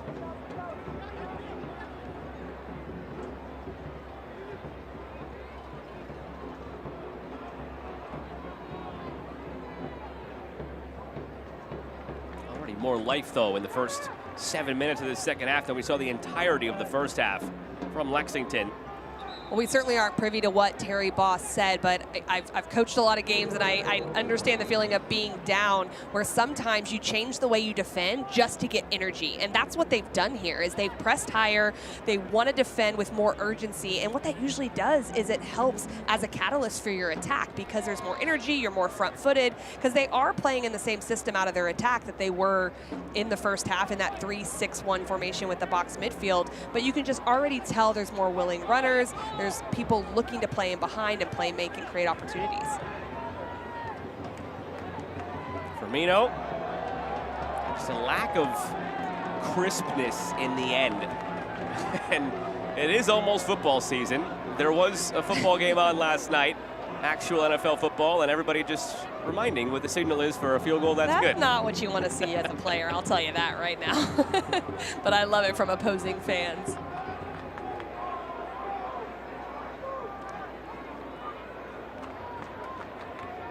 Second ball on the field behind Beaudry right now. Didn't impact the play, so it'll continue. Good step by Zandi.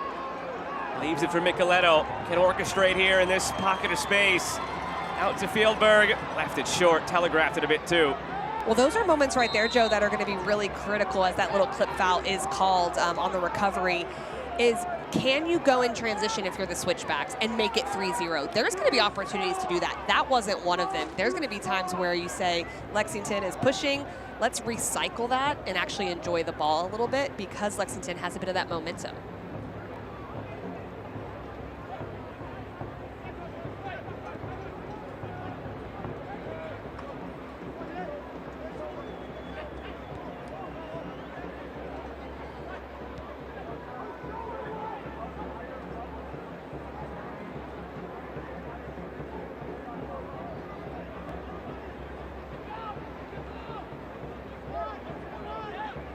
Maintain their patience in the build through thick and thin tonight, Lexington. And earlier in the year, at times, for a younger, immature team that was still gelling in these moments, I don't know if panic is the right word, but they would stray from the norm and start forcing the issue. They've grown out of that as the season has gone along. And we've seen, again, more of that patience and just methodical play here tonight, even though they're down 2-0 on the road, sticking to their guns. Hafferty cuts in. But although they are deciding to keep the ball, it just feels like the speed of play has sped up a little bit. Bay trying to change that, go over the top, but read well by Mahoney. Soccer season is here, and SeatGeek is the official ticketing partner of the USL. Get all your USL tickets and more from the #1 ticketing site, SeatGeek, your ticket to great seats.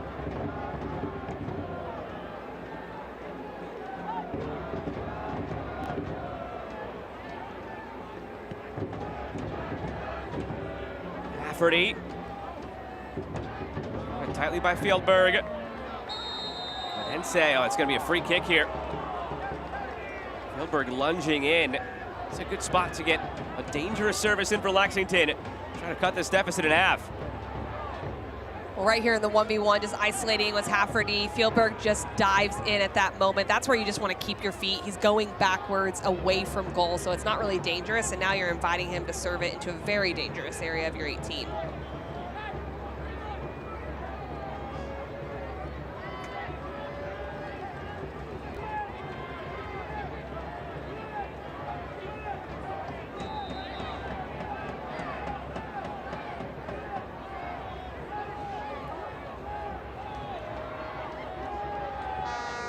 Medense drives it near post, almost surprised Beaudry. There's their first shot on target of the night, and the first save for Beaudry. I like that. It's unpredictable for Medense. Also, I think there's a little emotion in that. He just missed that opportunity, and he says, I'm going to go for goal myself. But it wasn't an unselfish moment. It was smart, because Beaudry was leaning a little bit to his right, so you just keep him accountable by going to that near post area. Tiro Price, corner kick, invest with confidence. Floated in. Still bounding around Metusala. Will leave the field of play just barely. It'll be another corner from the opposite side now. Brought to you by Pepsi. That's what I like.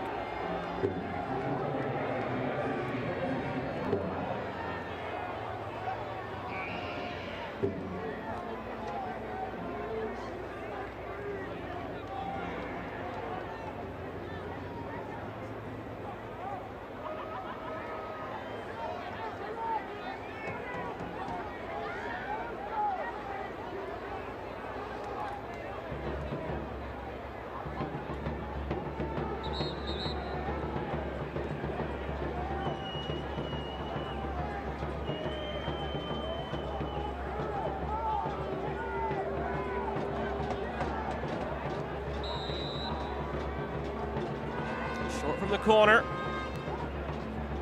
to Rodriguez. Adida-kun. Service from Adida-kun. Nobody popping out where that ball ended up. Everybody crashing toward that far post.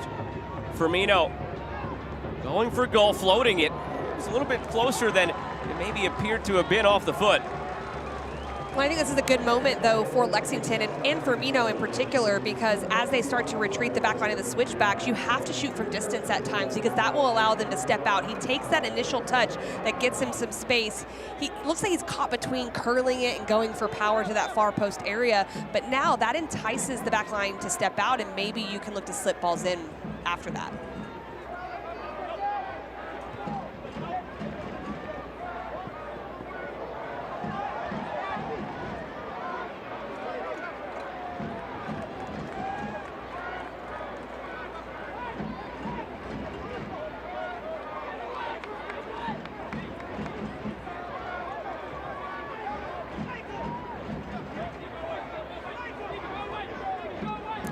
Sort of hurry. Switchbacks ticking toward the hour mark, up 2-0. It's one thing we know about this team from last year's run of the title. Again, haven't seen it as much this year, but when they have these leads, they can lock them down. So carried them second half of last year.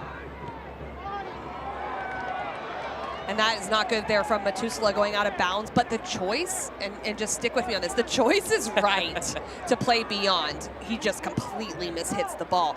But the way that Lexington is defending, they're creating a 3v3 against the two center backs and Zandy as a holding mid, or Echeverria, depending on who it is, or they're creating a 4v4. So you are just like right for the taking on a turnover defensively. So I don't mind Metusala looking to bypass that and not do anything silly that could cut into this lead.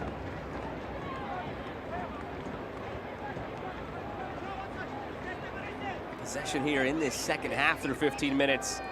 Right on track for where it was in the first half at 65-35, so no noticeable shift there. All played in behind. Adida-kun gets there. Can he get to where he stopped it, though? No. Aiden Rocha taking it the other way for the switchbacks.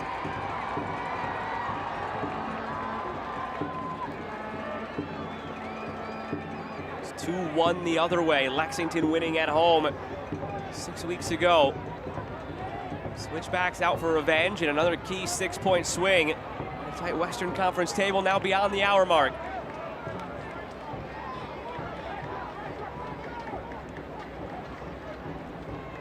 Sunbelt Rentals, local hustle, national muscle.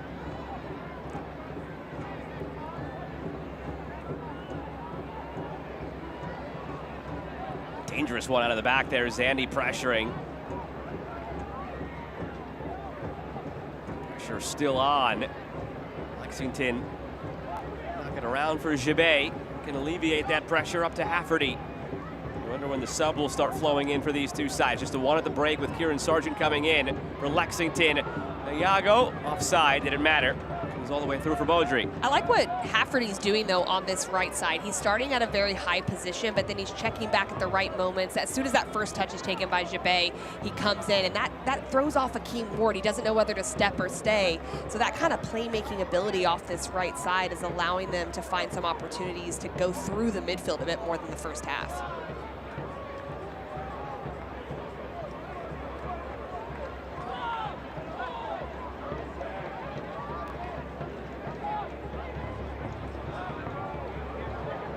Play by Ward to keep that alive. Bit of a hospital ball as Medense closed in.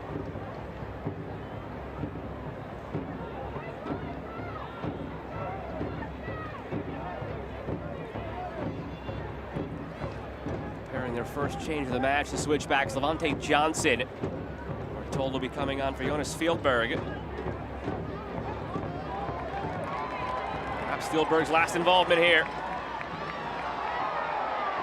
Down awkwardly after that challenge. Continues as he slowly gets back to his feet.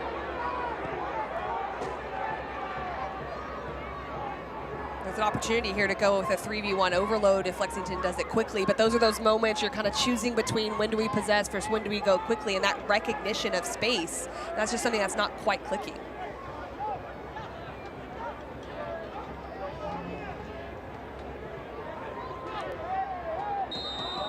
Carelessly given free kick by Akeem Ward. These set pieces can lead a team back in.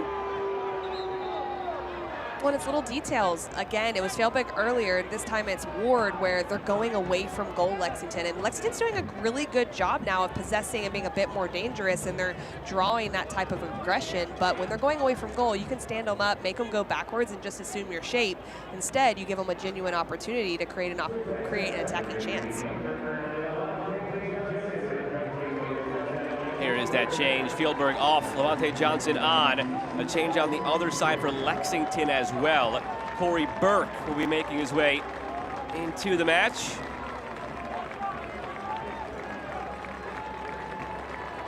He's unhappy about something, Corey Burke. I wonder if the officials sent the player who was coming off back, and they're not allowing the change for Lexington, and they want Burke out there. He's a massive aerial presence on this set piece. And now, it seems to be the case. They sent Rodilio Rodriguez back out onto the field. They weren't ready for the Burke sub. They're still dealing with the physical card the substitute hands into the referee. In any event, the substitution for the Switchbacks brought to you by UCCS, where nursing careers start. Though with Rocha on the ground, this might be an opportunity for Lexington to still get that change in during the break. Well, James Chambers might be like, get up for just a second, but you've got to defend the set piece as well. So it should give them an opportunity to get things sorted, but I assume Burke just wasn't over there at the time when they were trying to make this happen. And they'd want him out there, one of their best aerial threats. 3 goals on the season. Success in MLS and USL previously before joining Lexington this year, the 33-year-old striker. But his substitution will have to wait. Rodriguez, who's the one who stayed out there, has a heavy touch that ended up ending that play before it even began. So it really came back to bite Lexington.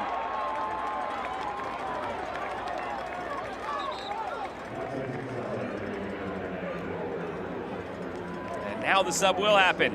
Rodriguez out, Burke in. Brought to you by UCCS, where nursing careers start. Well, this makes complete sense in a lot of ways. They've moved to more pressing out of the 2 front, so potentially having Burke up next to aggression against the Switchbacks, and they might be able to capitalize. Time starting to wear thin, though, down 2 goals with 25 to play. For Lexington, this would be a first loss in the regular season since June 7th on the road against Monterey Bay. Lost 2-1 that evening. Had a 1-0 lead. Ended up faltering 2-1. Up, back, and through into space. Flag stays down. Kuerman won't get there. Here's the first goal of the evening, would stand as the winning goal if this scoreline holds.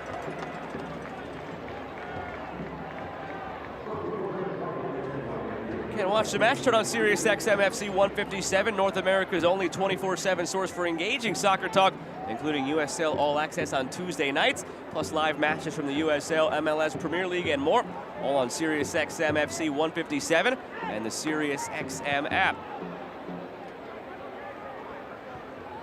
Another hallmark in this unbeaten regular season run through 5 games for Lexington has been their defensive efforts through every single one of those 5 games, conceding 1 goal or fewer. It includes a pair of clean sheets. Gave up 2 in the first half tonight.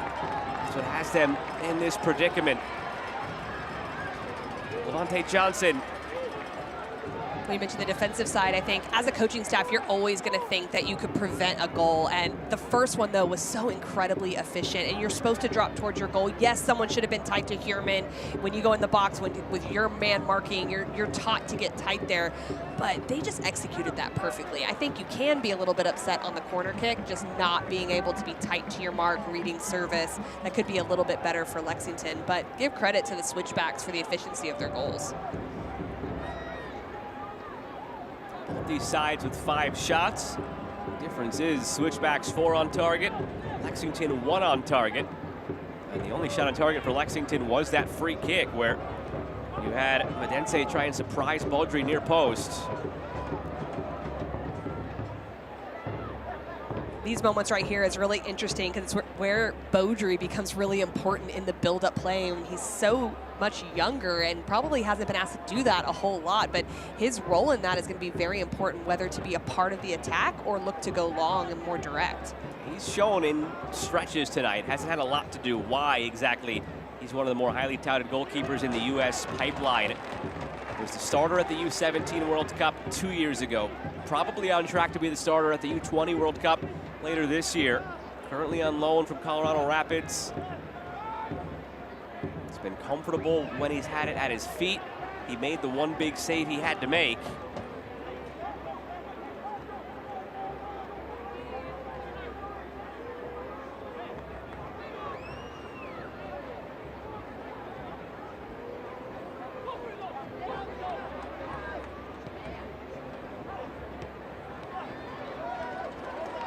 Johnson, Tejada.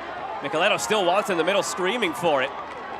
There was a split second where if Tejada would have seen that, it was going to be on. It was a great run through that central channel, but still great build-up play from the back, especially from Akeem Ward recognizing to play direct.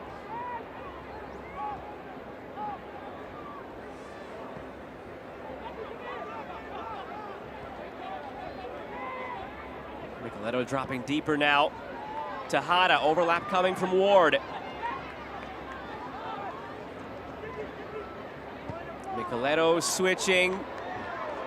Heuerman brings it down. Wants to get to his left foot if he can.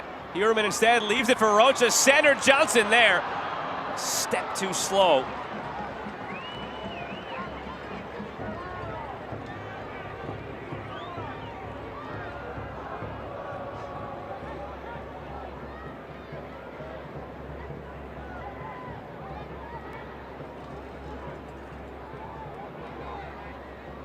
Heuerman splits through. Heuerman on the left foot.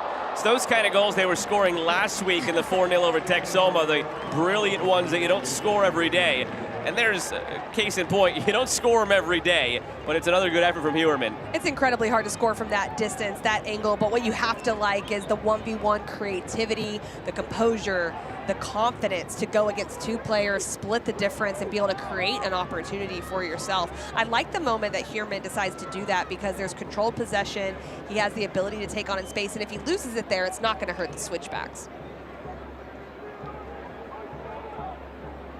Are you surprised at all that we've still just seen the one sub of Corey Burke coming on for Lexington, and considering how difficult it's been playing through Switchbacks in the attack? Just any sort of spark that they could look to. CJ Olney, the Kamani Stewart-Baines, who's on loan now from Colorado Rapids as well.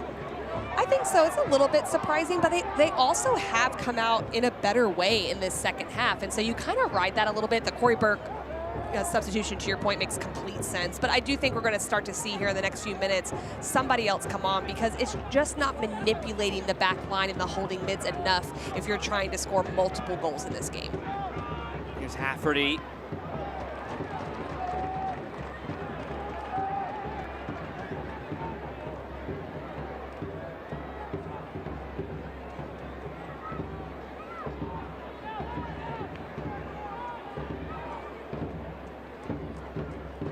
Kuhn swings it in, head clear by Mahoney. Iago gets there. Adidakun with it. Service from Adidakun, no trouble for Beaudry. And back to that note about substitutions, I don't know that this game fits him right now, but I actually think this crowd would like to see Speedy Williams sub in for Lexington. It would only make sense if they pushed Firmino a line higher, but that was the heart and soul of this Switchbacks team last year when they won the title. For him, it was yet another trophy. He'd won it with Louisville, he'd won it with the Red Bulls, he'd won it now with Switchbacks to do it with another team, 4-time champ. And there was a love affair between Speedy Williams and these fans. It would give him an exceptionally warm welcome. And I think it's a sub they're rooting for, though it may not happen here at his homecoming. Well, he's an exciting player, plays in and out of spaces as well, so it is a good point, and perhaps could just switch things up just enough to create some different looks. I think he's played well since he's come over to this right side as Hafferty, but he's more of a build-up player and dictating play, which has been great for a bit, but I'd like to see someone a little bit more direct in the 1v1. Bent over the top here, Burke was there, still loose. Iago with an open net, saved by Beaudry.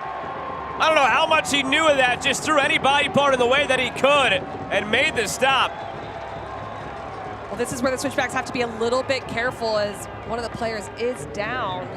That's Metusala there. That looks like he's in a bit of pain, but when you have possession higher up the field, you leave yourself exposed to that direct ball behind. Iago almost is able to get that second chance opportunity. It's Burke initially that makes the more vertical run, and that space behind the back line is managed well by Beaudry. Metusala down, injury stoppage brought to you by Common Spirit Health.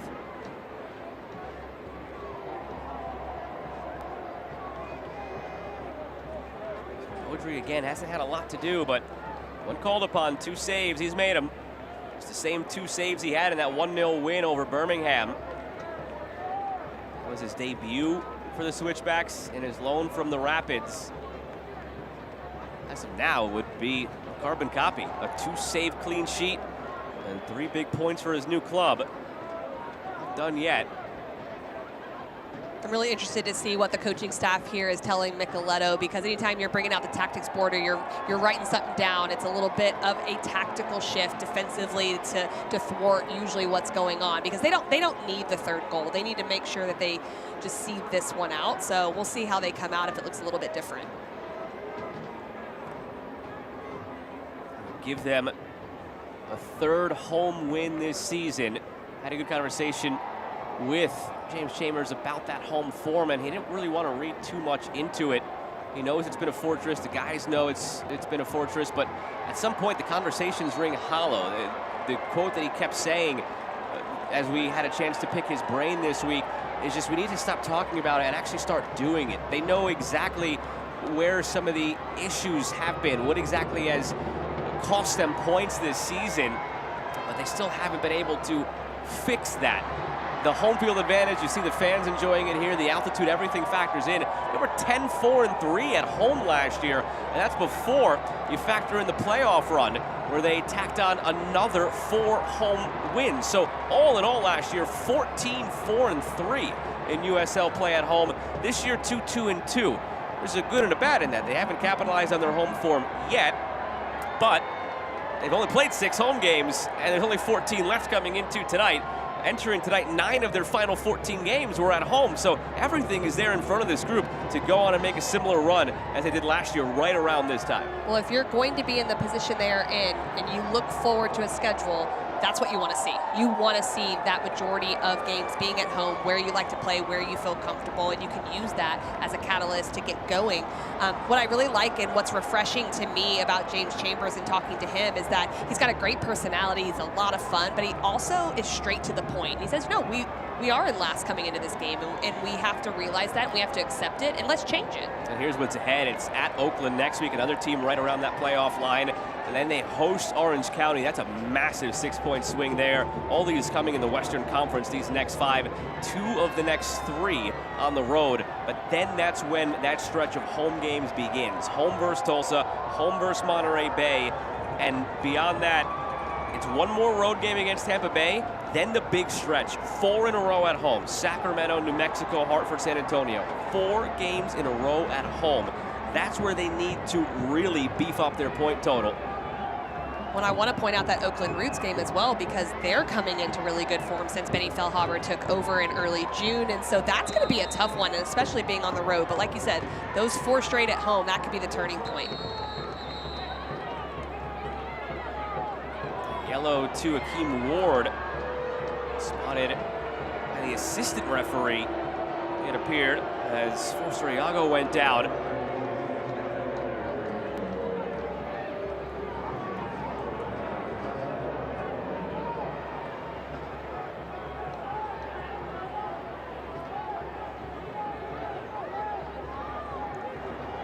Yellow brought to you by Diversis Health, mental health and well-being for all.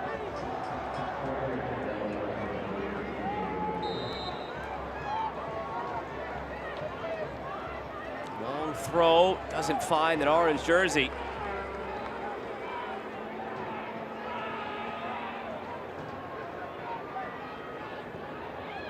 Whipped in, Iago was there. Lined up, Amense took a deflection and in! Sometimes better to be lucky than good. Medense will take it. Game on.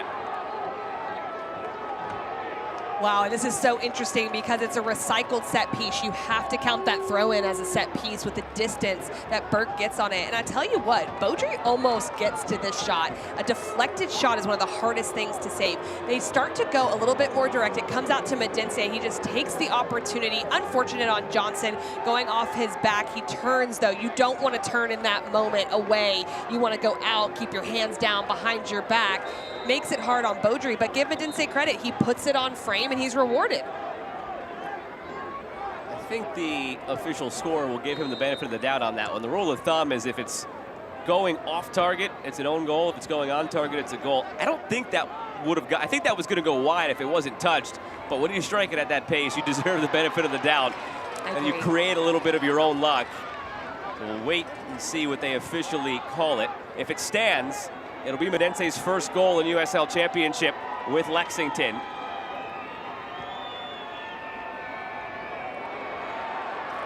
Trying to get this right back now. Tejada. Back to Zandy. Tejada.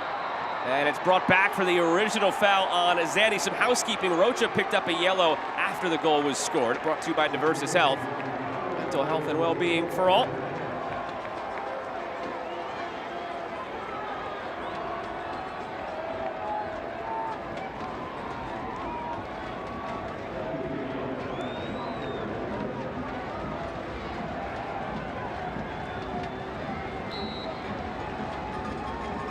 Taken quickly from the free kick. Rocha puts it in front, deflected off the bar, loose in front, and it's in!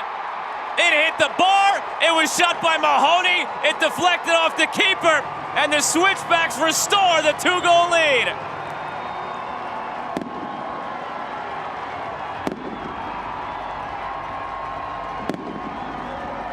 Oh my goodness, football can be so excruciating for one team, so exhilarating for another team. You just never know what's gonna happen, but I like this heads-up play from Micheletto. Playing Rocha, just puts it into a dangerous area. Give Mahoney credit, he slips a little bit, he gets his body over it. That's hard to react off the crossbar. Thompson almost gets across, but I want to point out Rocha, the ball behind the back line where they're facing their own goal is extremely difficult. You make your own luck, you do the little things right, things like this can happen. Switchbacks goal presented by Gold Hill. Gold Hill, the best address. To your point, it's a deflection on the other side on a ball that was pretty clearly going wide. I mean, you could count the initial deflection on the Rocha ball, the crossbar hit, the deflection off the keeper, and in that on a shot that might have been going across the goal mouth from Mahoney. It made up for what happened at the other end of the field 2 minutes ago. And it comes out in the wash in the end in that 2-minute span. As if it never happened, Switchbacks up by 2 with 10 to play.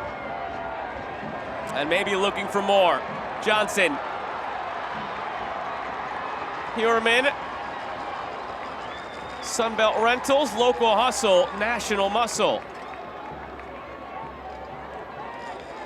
Well, we know Mahoney can be a set-piece specialist in some ways. We know he can score goals, but did you have it down that he was going to get a brace? I don't know if we had that on the bingo card. I don't think so. But we know that he can be a threat in those areas, and sometimes you just have a nose for goal and you want to go there. I think when you learn to defend on the other end as well, you're just alert in the penalty box, and that's what he does. Switch to Hewerman.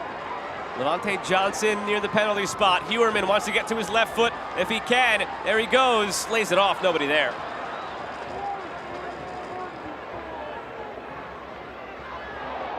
And that is just a rash challenge from Micheletto. Card is yellow. I'll tell you what, with where he got him and the just dive midair, full stretch in, he's lucky his boot was facing down right there because that hit him on the knee. You've seen similar plays given as red. It's high. That is very high, and you're right. His toe was pointed rather than being up with exposing the cleat, so that is most likely why he gets away with that to a degree. Yellow brought to you by Diversis Health, mental health and well-being for all. No VAR in the equation, so no look back at that challenge from Micheletto. A couple of changes coming for Colorado Springs.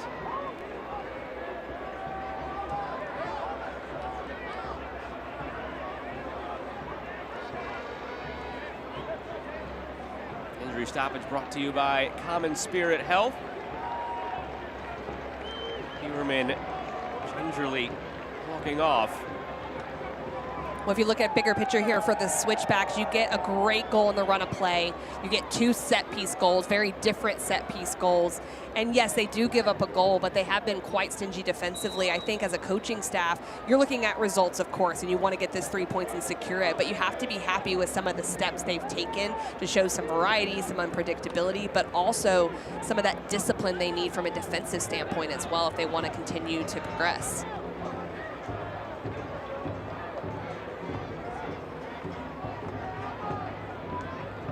In behind to Aditaku, and it gets there.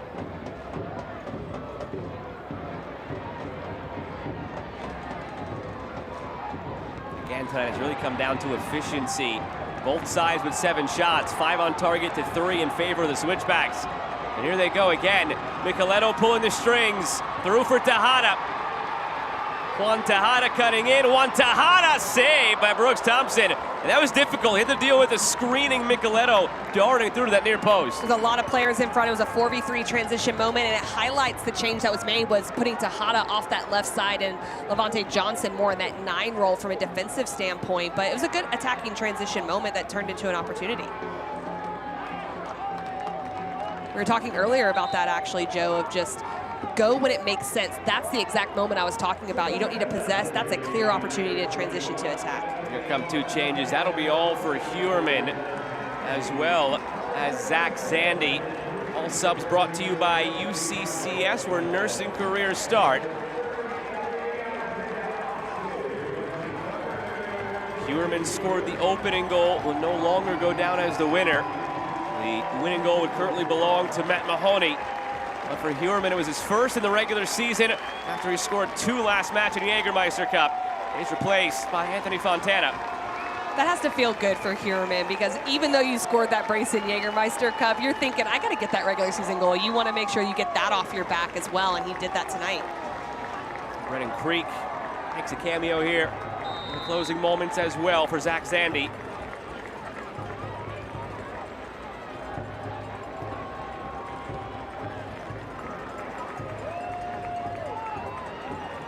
Away out of the back here, and the Switchbacks. Burke was lurking, edge of the area. Paul didn't make it through. Here's Firmino. Dito-kun. Firmino, dangerous ball. It's clear. And Creek, who got in the way, just into the match for Zandy. Tejada.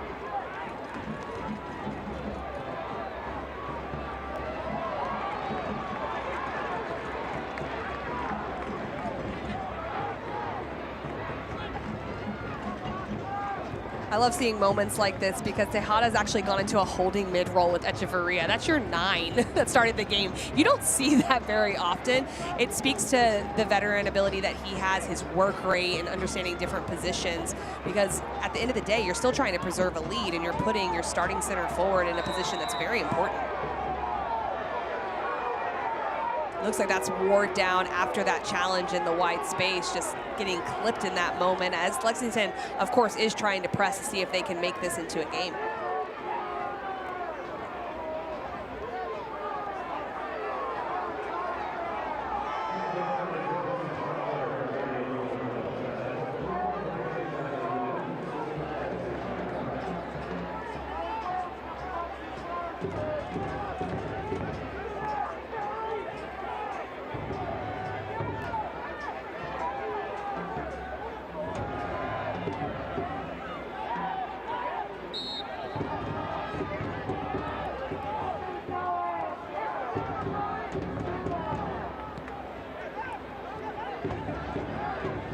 eFootball's here. Live your dream, rep your team. eFootball, free to play. Download now. 3 in stoppage to go. Nice turn down that right side. Levante Johnson. Johnson, step over, looking back outside. Johnson still with it, sneaking it through. Too much in the end. I love the energy from Johnson to take on in the wide area, but that's a moment where you want to do the right thing. And what happens is if you're looking for efficiency in the final third, that should be a cutback with the runners you have going in. So that's a missed opportunity for me from the Switchbacks to be even more efficient in that final third. Jacob Green replaces Alfredo Medense. All substitutions brought to you by UCCS, where nursing careers start. Medense departs with what is his first goal for Lexington in the regular season. It made it 2-1 for about 90 seconds. Bit of luck in that goal, and the luck evened out on the opposite side with Mahoney's second goal. Officially, Medense in the 77th, and Mahoney in the 79th. In terms of actual gameplay in between, it was maybe a minute and a half.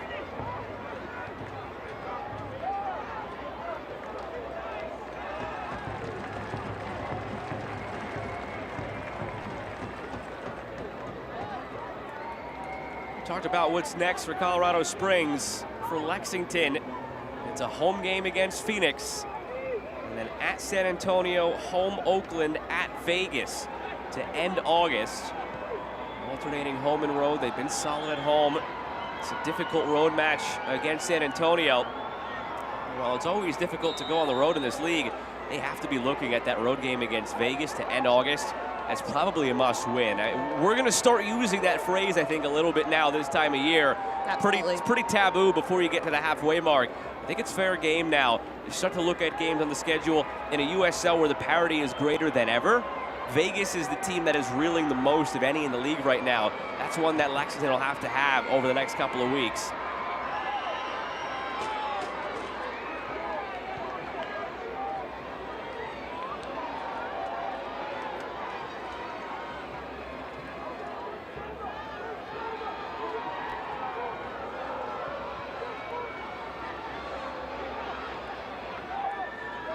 Well, this is good pressing here from the Switchbacks. I don't know if I would do it too often. Obviously, Lexington not dealing with it quite well, though, so why not? Well, Johnson picks it up, has options, feeds it through. Just not the best of balls. Anthony Fontana is irate. So too, 1 Tejada. These are the moments that even in what could be a 3-1 win will keep James Chambers up, because you'll get to a moment this season where that's going to matter a lot more than it might have in this specific moment. Well, we talked to him this week about training and how there's been just a locked-in focus as that little shirt tug by Creek will get a card, I think, here. It looks like, yeah, it is a yellow card. But it's those little moments where you can tell the intensity that is translated to the players. They do it in training. They want to be able to execute it in the game. Yellow brought to you by Diversis Health. Mental health and well-being for all. 8 minutes of stoppage time now confirmed, brought to you by TikTok Shop.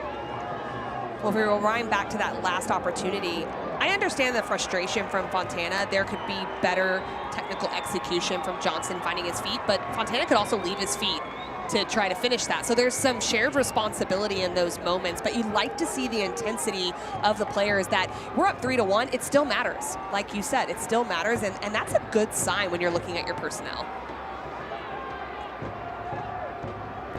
Dita Kuhn.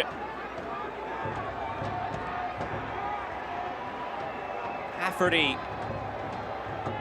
Lays it off. Ferry on that preferred left foot. Haven't called his name much in this second half as the roles have changed a little bit, but there was a chance to make an impact for his new club.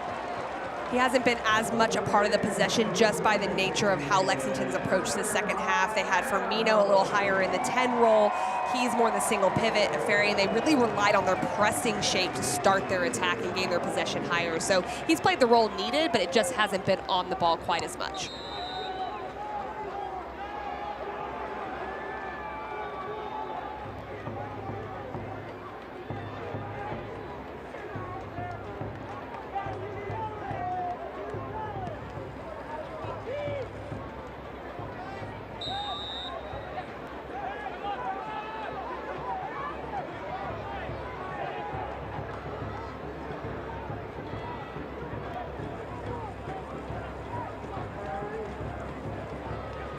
Away, Tejada picks it up. I don't know that Terry Boss, well, some of the key points he mentioned coming into the day really ever showed themselves. Look out here, given away again. Sloppy play by Lexington. Fontana to maybe seal the deal. Forced wide, laid off. Another ball through for Johnson over the bar. They are just lurking for that fourth goal. It hasn't happened yet. And again, some intensity and frustration. I like what Fontana did in that moment, though. He looked like he could go to goal. Doesn't quite get the first touch. That allows it to be an obvious opportunity. Love the tackle from Tejada. You got to give him credit. But I like the recycle of play here. And watch Echeverria use the one touch. He does that, or excuse me, two touch, to allow Levante Johnson to have a little bit more time than he takes advantage of. Quickly the other way and over the bar from Burke. I was just starting to say, at the other end of the field for Lexington, Terry Boss highlighted watching the long diagonal, something to look out for tonight. Really didn't happen a ton.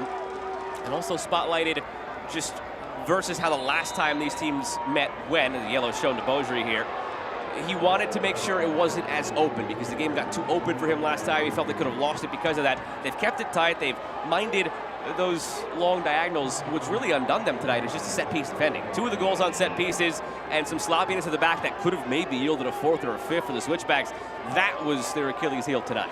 But to your point, if you don't give up the set pieces, you're probably not playing like that out of the back. It's so expansive where those turnovers may not happen as much. So you're right, and I think that it's closer than it actually feels, and they were able to thwart some of those pieces. I will say in the first half, it did get a little bit more open at times, but it was only about a 10-minute period where they experienced that. Last yellow to Beaudry, brought to you by Diversis Health, mental health and well-being for all. Tejada lost it. Ferry with it, stumbled over it.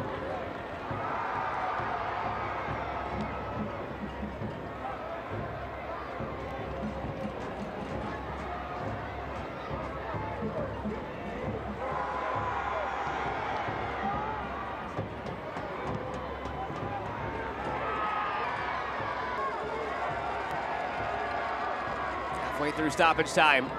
Firmino jersey being tugged by Brennan Creek.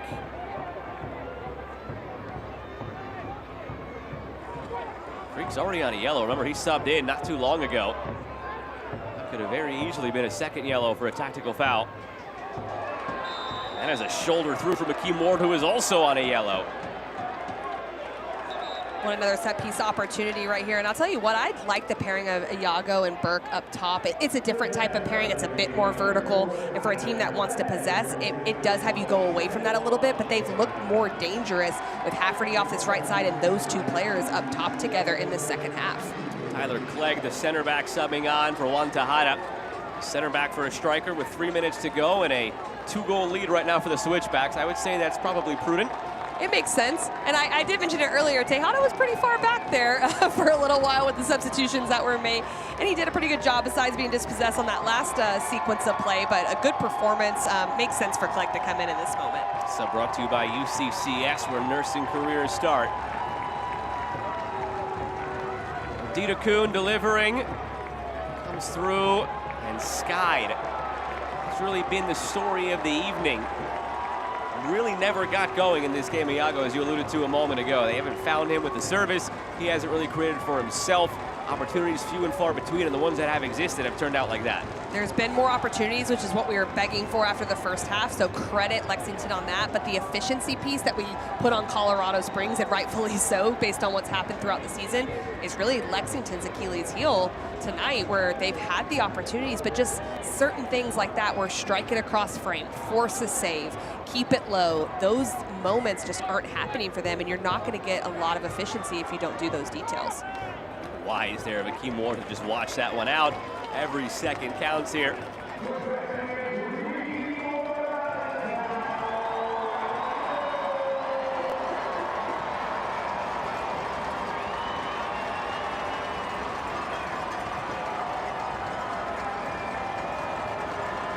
Although Clegg, the center back, is playing exactly where Juan Tejada was. I just noticed that with you, yep.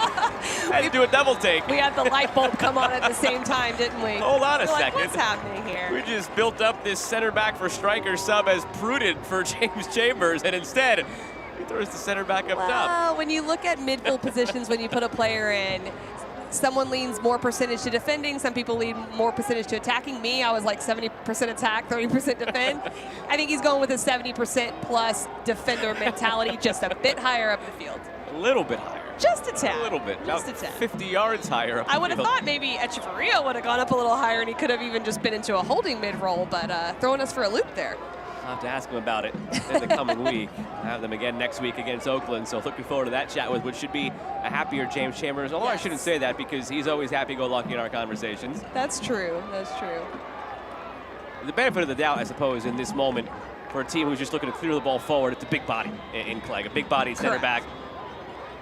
He does look like a fish out of water, though, as he's turning every which way and tracking this ball, to be fair.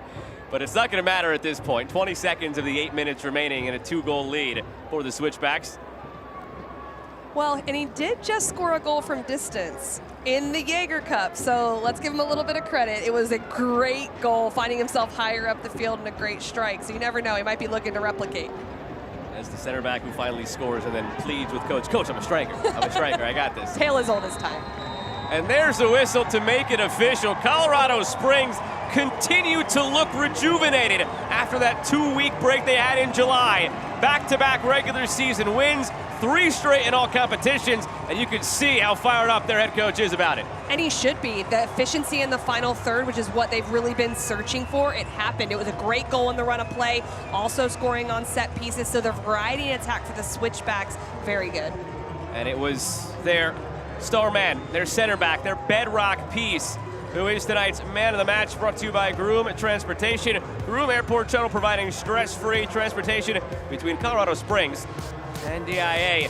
And we have to show you the goal that turned out to be the game-winning goal for Matt Mahoney. That's your critical moment of the match, brought to you by Common Spirit Health.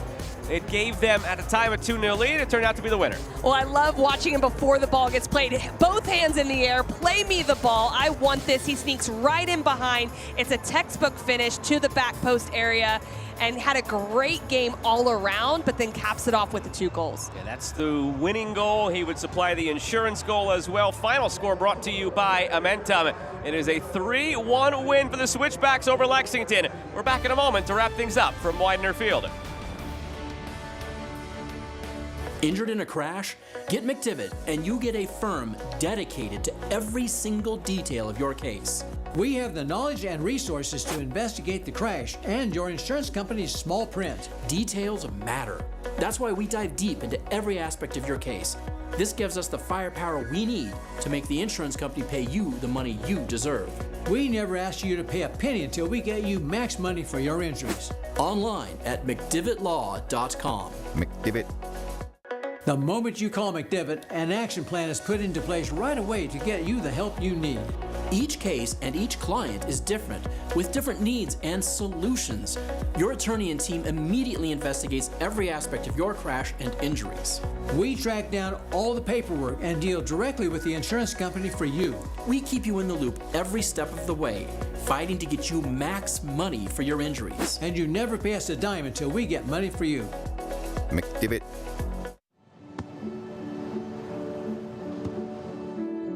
I don't remember how it started. Go to that. Our back and forth. It always came back. Dad! You probably don't remember what you told me, That was perfect. but I heard every word.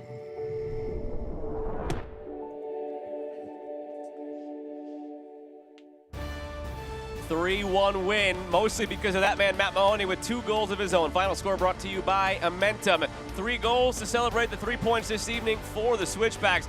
And we'll take you back through the highlights of how it all went down. Highlights presented by McDivitt. They got on the score sheet with a brilliant bit of build-up play in the first half. I love the change of points, starting with Echeverria. Hierman starts the play out into the wide channel. Fjellberg finds Ward, and Hierman is the recipient of a great cutback cross. There were 7 players defending in the box for Lexington, yet Akeem Ward picks out Hierman. Great finish to the far post, keeping it low. That's exactly what you need at that point in the penalty box. And in the 40th minute, again, they would look to double the lead. There had been a few corner kicks where they weren't able to get the service quite right, but this one they certainly do, and Mahoney's the recipient as well. And again, you could see at the end of that one, just Zenge looking around. Did he maybe think that Medense was supposed to track back and help? In either regard, Mahoney just slips into no man's land. That is the last man you want to leave open for a header on a set piece. A little bit of luck goes Lexington's way, though, in the 77th to make a game of this. And they made a little of their own luck, pressing a little bit higher, getting numbers in, being a bit more direct. This one pops down right to Medense. He takes it on the volley, deflection. Beaudry just not quite able to get a strong enough wrist across. This would cut the lead to 1.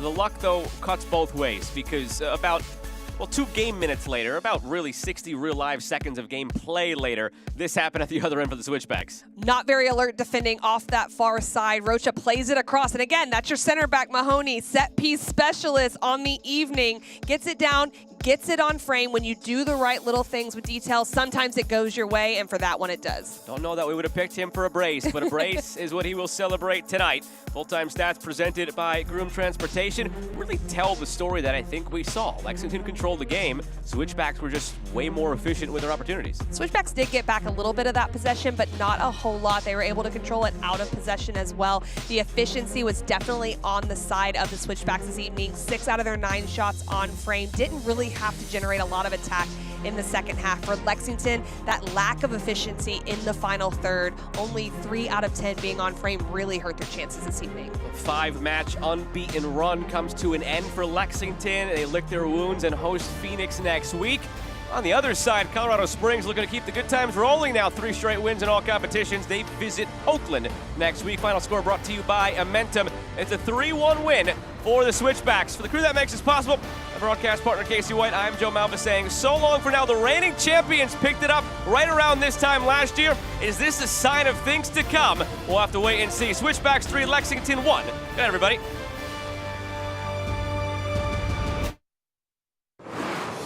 This copyrighted telecast of the United Soccer League cannot be retransmitted, rebroadcast, or reproduced without the express written consent of the United Soccer League.